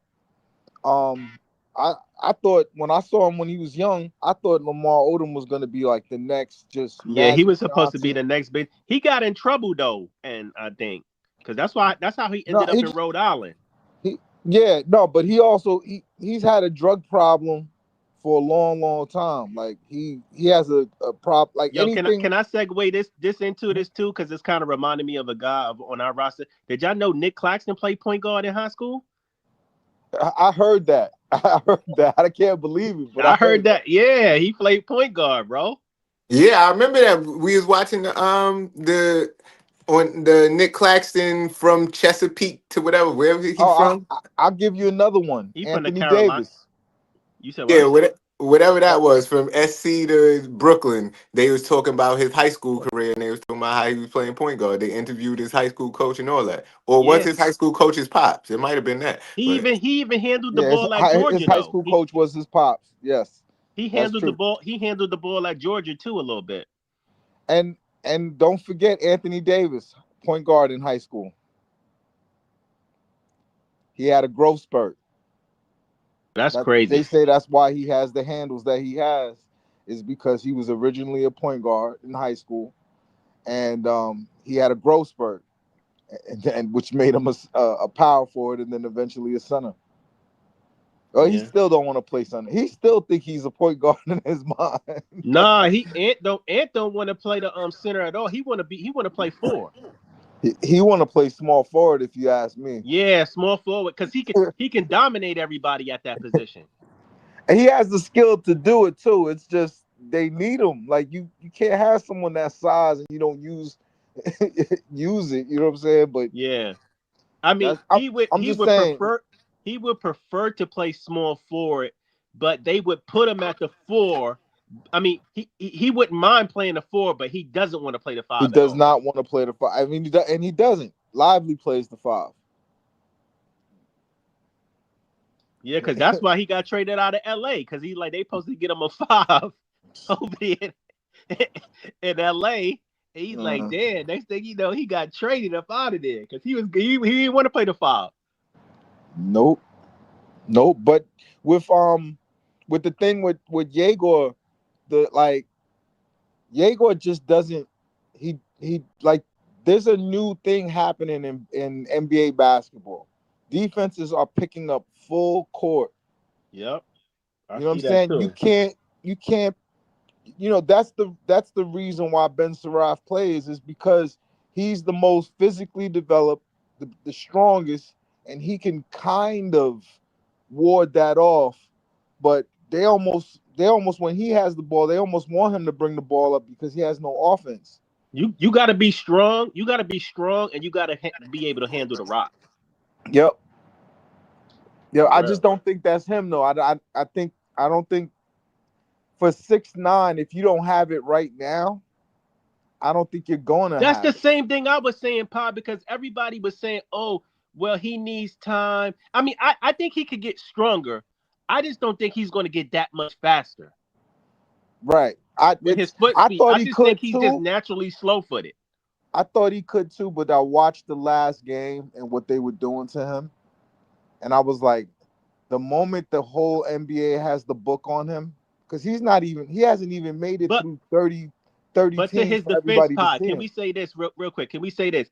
He doesn't necessarily. I don't think he necessarily needs to be really fast. I think he needs to be like a prototype of Luca, where he uses his strength and his size, takes his time, and still gets to his spots. Yeah, nah, I think he could. I think he could be a good player. I don't think he's gonna be like a star. I don't think he's a point guard. If he could have been a point guard, if he had the handle to be a point guard, he could have been a star in the league because he's 6'9" and he can shoot.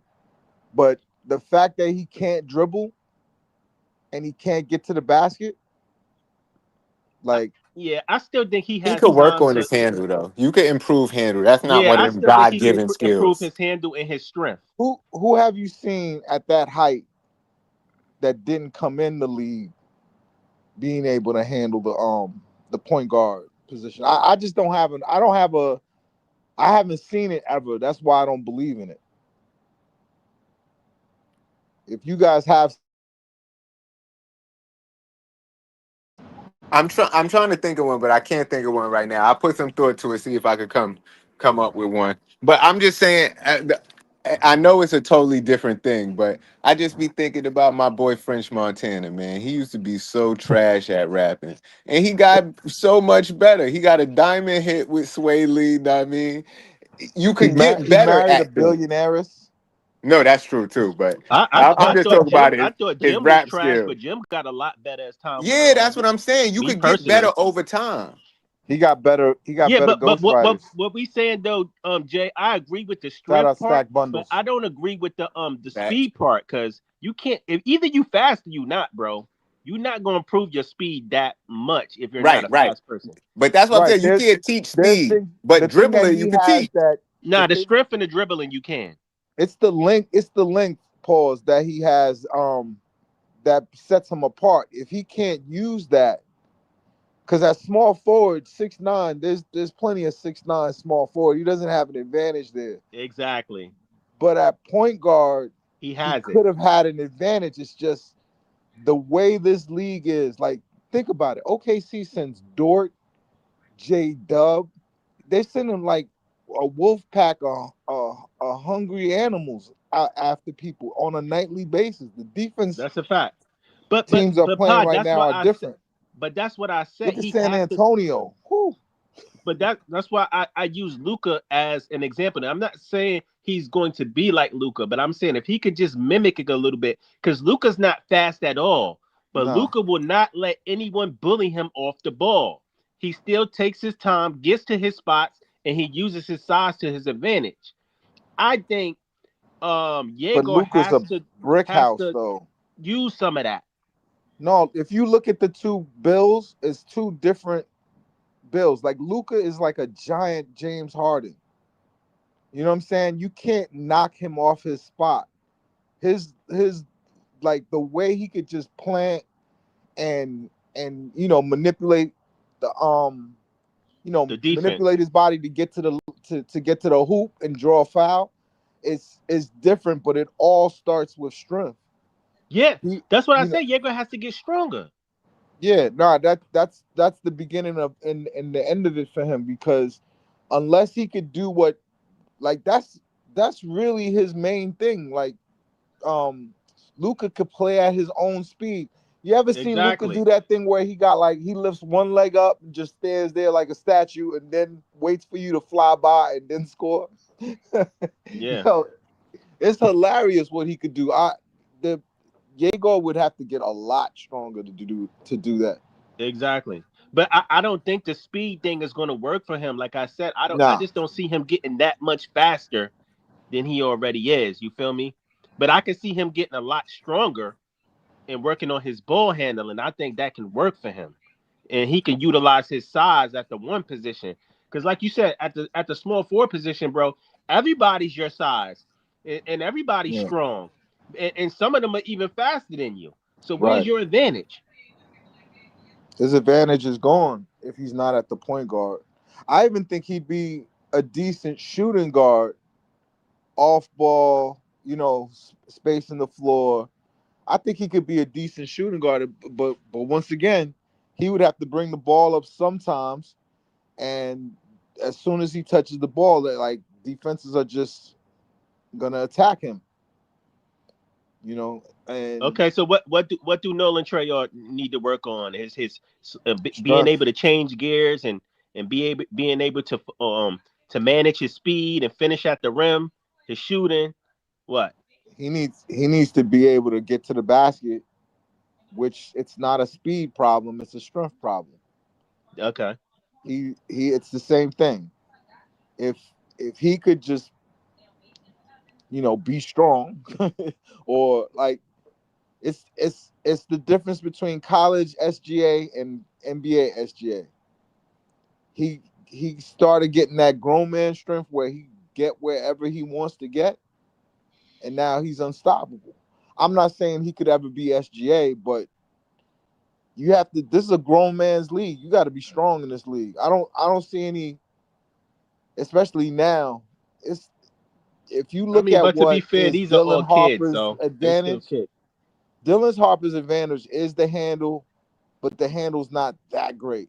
His advantage is his athleticism, but he's not that athletic. His His handle is his not that great, but his his thing handle is is not that strength. great, but he's always in control.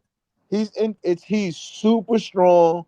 You could tell his father had him doing squats at 5 a.m. every single day because he's super strong. He's built like a brick house, and he's unstoppable. You can't stop him going to the basket. That's a fact. That's a fact. But we got to understand, and I was telling Ice this. I mean, I don't want to shit on our rookies. Like when we talk about guys like Dylan, and we talk about guys like the kid that Philly picked up and Fears. Those are the very small percentage of guards that ahead of schedule. Yeah, Everybody is not going to be ahead of schedule like that. You know what I mean? there's a Coming couple into the of there's a NBA. couple other people that's had a schedule. The older cats, you know what I'm saying, like Cedric Coward, he's ahead of schedule. Um, you got Hugo Gonzalez who's balling for Boston. He's the 28th pick, and he looks great out there. I don't know how the Nets passed on him. You Yo, hold on. Let me ask y'all something real quick, because I didn't see Diego play at BYU. Was he touching the paint like that, or was he just this 3-point shooter? No, he was touching the paint. He didn't shoot well at BYU. Right, I remember that. He Yeah. people say they were surprised. I wasn't surprised. He shot well in Europe, but at BYU he didn't shoot well. Like they did to him when he started into conference play. They started doing to him what they're doing to him in the pros, knocking him off his route, not letting him get where he wants to go. But then in the tournament he got better and he was getting to the basket, and that encouraged me. I was like, all right, he gets to the basket, okay, but he's not fast or strong enough to do it in the NBA. I'm not gonna hold y'all. I think VJ Edgecombe might win Rookie of the Year. I think that kid is something, man. He's gonna be the one, bro. I think Philly really got lucky with him. I'm hitting it ain't on luck these when they teams get that are that many playing lottery players. picks on a regular basis. That's the NBA gifting them lottery picks, bro. I take you right. That ain't luck. That's some motherfucking luck for But your ass. they're developing them too, though. That you got to give them credit. Maxey wasn't a high pick. Grimes left the Knicks, came over there, is doing really well. McCain was balling. Everybody they draft since they've had Morey, he has a nice system of developing the players. Like they I think they got too many shooting guards right now, and Paul George hasn't even played. I don't want to even give it to their development. I'm not gonna give the props to their development staff. I'm gonna give the props to their scouts because they've been on it. You hit it on the head. Do that? These weren't only one of them was a high pick, and that's VJ. And exactly. VJ, I give them credit. McCain, didn't they get Jeremy McCain for he was like 9th pick or some shit? The dude from last year. Yeah, Jared McCain last year. I don't think he was a high pick. The Sixers are a good team until last year where they tanked. But for Jared McCain, I thought he was a late round pick. I gotta check. I think he was a high pick actually. I don't know, man. But McCain cool. It's not just him. It's a bunch of players. They developed Maxey. They developed McCain. They're developing VJ. I just think that those guys already had it though. But they didn't get drafted high. You understand? But what I'm saying is this is what I'm saying, right? Just because you don't get drafted high don't mean your scouts don't got a good eye for talent. No, but it does mean that job. Because hold on real quick. But you also have to if you draft a guy 19. He was 16. You look at him like but here's the thing. Listen to what I'm saying though. Let me just land my plane real quick. Because when you look at all these guys, I can't really put it on a development team. They came in the league scorching. Like Maxey came in the league shitting, bro. He didn't need much development. VJ is coming into the league dominating as a rookie. How do you know that if they didn't give him the ball and let him play? That's part of the play development opportunity. When they were in win now mode, they could have traded him and got a win now player. They refused to trade him for Harden. That's an organization that understands not only how to scout players, but how to put them in a position to be successful. I give you that. And you have to you can't argue against it because they do it time and time again, no matter where they But what I'm saying is, I just feel like they scouted the talent better than the development thing. Like they could have gave these guys all the chances in the world. If they didn't hit on them, they just didn't hit on them. I just think guys like Maxey, guys like VJ Edgecombe, they was gonna be good wherever the fuck they went and got an opportunity because they just got it. How about Jared McCain, his old nail painting ass nigga? I didn't see it coming. You know what I'm saying? I'm missing somebody too. It's not just Grimes, it's somebody else too that's balling right now. All I'm saying is you need to do both. Obviously, they can't be bad players, but you got to put the players in position to get better. Absolutely. I agree. And the organization, and if you look at it, organizations have reputations for doing it. And Yeah, but Pa, you can we also agree that you can draft a guy and put him in a position and he don't pan out? of course. McCain was drafted. McCain was drafted 16. So he was one shy of a lottery pick. 14 is lottery. Okay, 15. well, one, Two. Two. two. My bad. Yeah, they take these players, they let them play. McCain was balling since summer league last year, and you know what I'm saying, like they gassed their head up. You're gonna be great, and you see it in VJ. VJ in college, Ice. Back me up on this. When he started at Baylor, they had so many players. He wasn't doing that well, but at some point he just got angry and just was like, "Fuck what coach is talking Yo, about." was Jaeger there when he was there? No, he was at Baylor. Jaeger was Baylor, at BYU. Yeah. BYU, that's Brigham right. I Young. always get those confused. My bad. Go ahead. I'm sorry. But AJ, for what it's worth, AJ DeBonster is going to BYU, and that's why a lot of Yeah. fans is connected AJ DeBonster to the Nets next season too. Like, Nah, yo, that's the BYU connection. You know what I'm saying? If it is going to happen, but I'll keep it real with you. I'm not going to get to the precap. I'm gonna just say I hope that people saying that the Nets going to win tonight. I don't know. You know what I'm saying? In this player choice content, they was just really talking bad about the Nets. Big Ox said that he was weak. I pulled up, and then he kind of recanted that and was saying how, oh, nah, he not weak, but it was some bullshit in my opinion. He said, but who was weak, Breeze? Cam Thomas.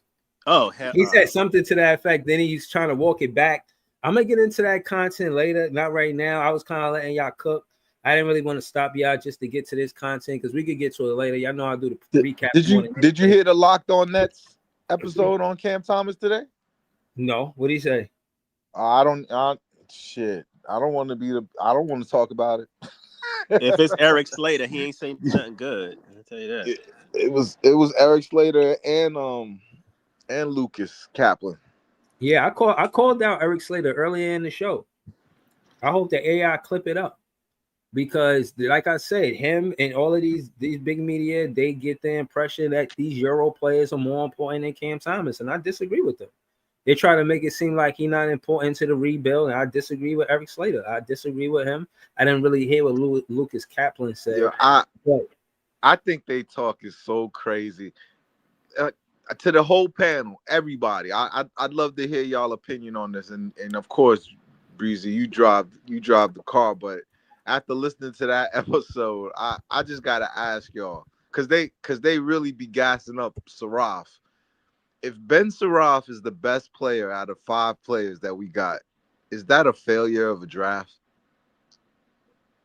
No, it's not. But he's not the best player. It's still not. It just if they think he's the best player in their eyes, then they only seeing that he seems more ready, and he's who's talking about right now. But we know, as we know, Yegor shoots better. He hasn't got enough playing time. Drake, we already know what Drake defensively is better, and you already know what Danny could give. So if they eyes tell them and they listening to everybody else say Saraf is the best, I'm not saying they don't know basketball. I'm gonna but say this. I'm gonna say this about it. I'm gonna be real quick with my response. I think it's short-sighted to say any of our rookies is better than the other one.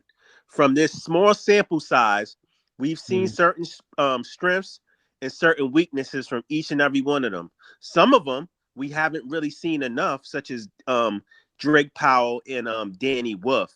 But to sit there and say that one is better than another one after 4 games, I think that's real short-sighted. And I just think they being biased. I just think they probably just like Sarofsky. I don't think they're saying that necessarily. I might be adding to it. But if you look at the situation, the results, the outcomes, Saraf is the starting point guard for the Brooklyn Nets. And that's true. And 2 of the other players can't get any minutes, and the other point guard has had 3 DMPs. So if those are all the case, but Pod, are we just comparing the 3-point guards or all the rookies? I'm saying all the rookies. I'm saying all the rookies because the question is, Listen. if Ben Saraf, if you drafted 5 players and Mhm. Ben Saraf is the best of the 5, is that a failure of a draft? Hold on. What I will say I is say this. yes. What I will say is this. The priority, in my opinion, was a point guard, and the only one that's displaying point guard skills is Ben Saraf. That's a So if fact. you want, I'll look at it through that lens. But again, not to be long-winded, I'm gonna clip this show up. So I'm gonna be back with the recap after the game. I don't know if the Nets win, you know what I'm saying? But I do know I'm gonna try to watch the game as much as I could. But I want to say thank you to everybody that was on the panel. Ice Python, Notorious, John, Joe, Jay, CJ, anybody I might have forgot, Brooklyn LM, all of y'all. And I'm saying shout out to the chat, W chat. Nets fans is the best fans. We're gonna be back with more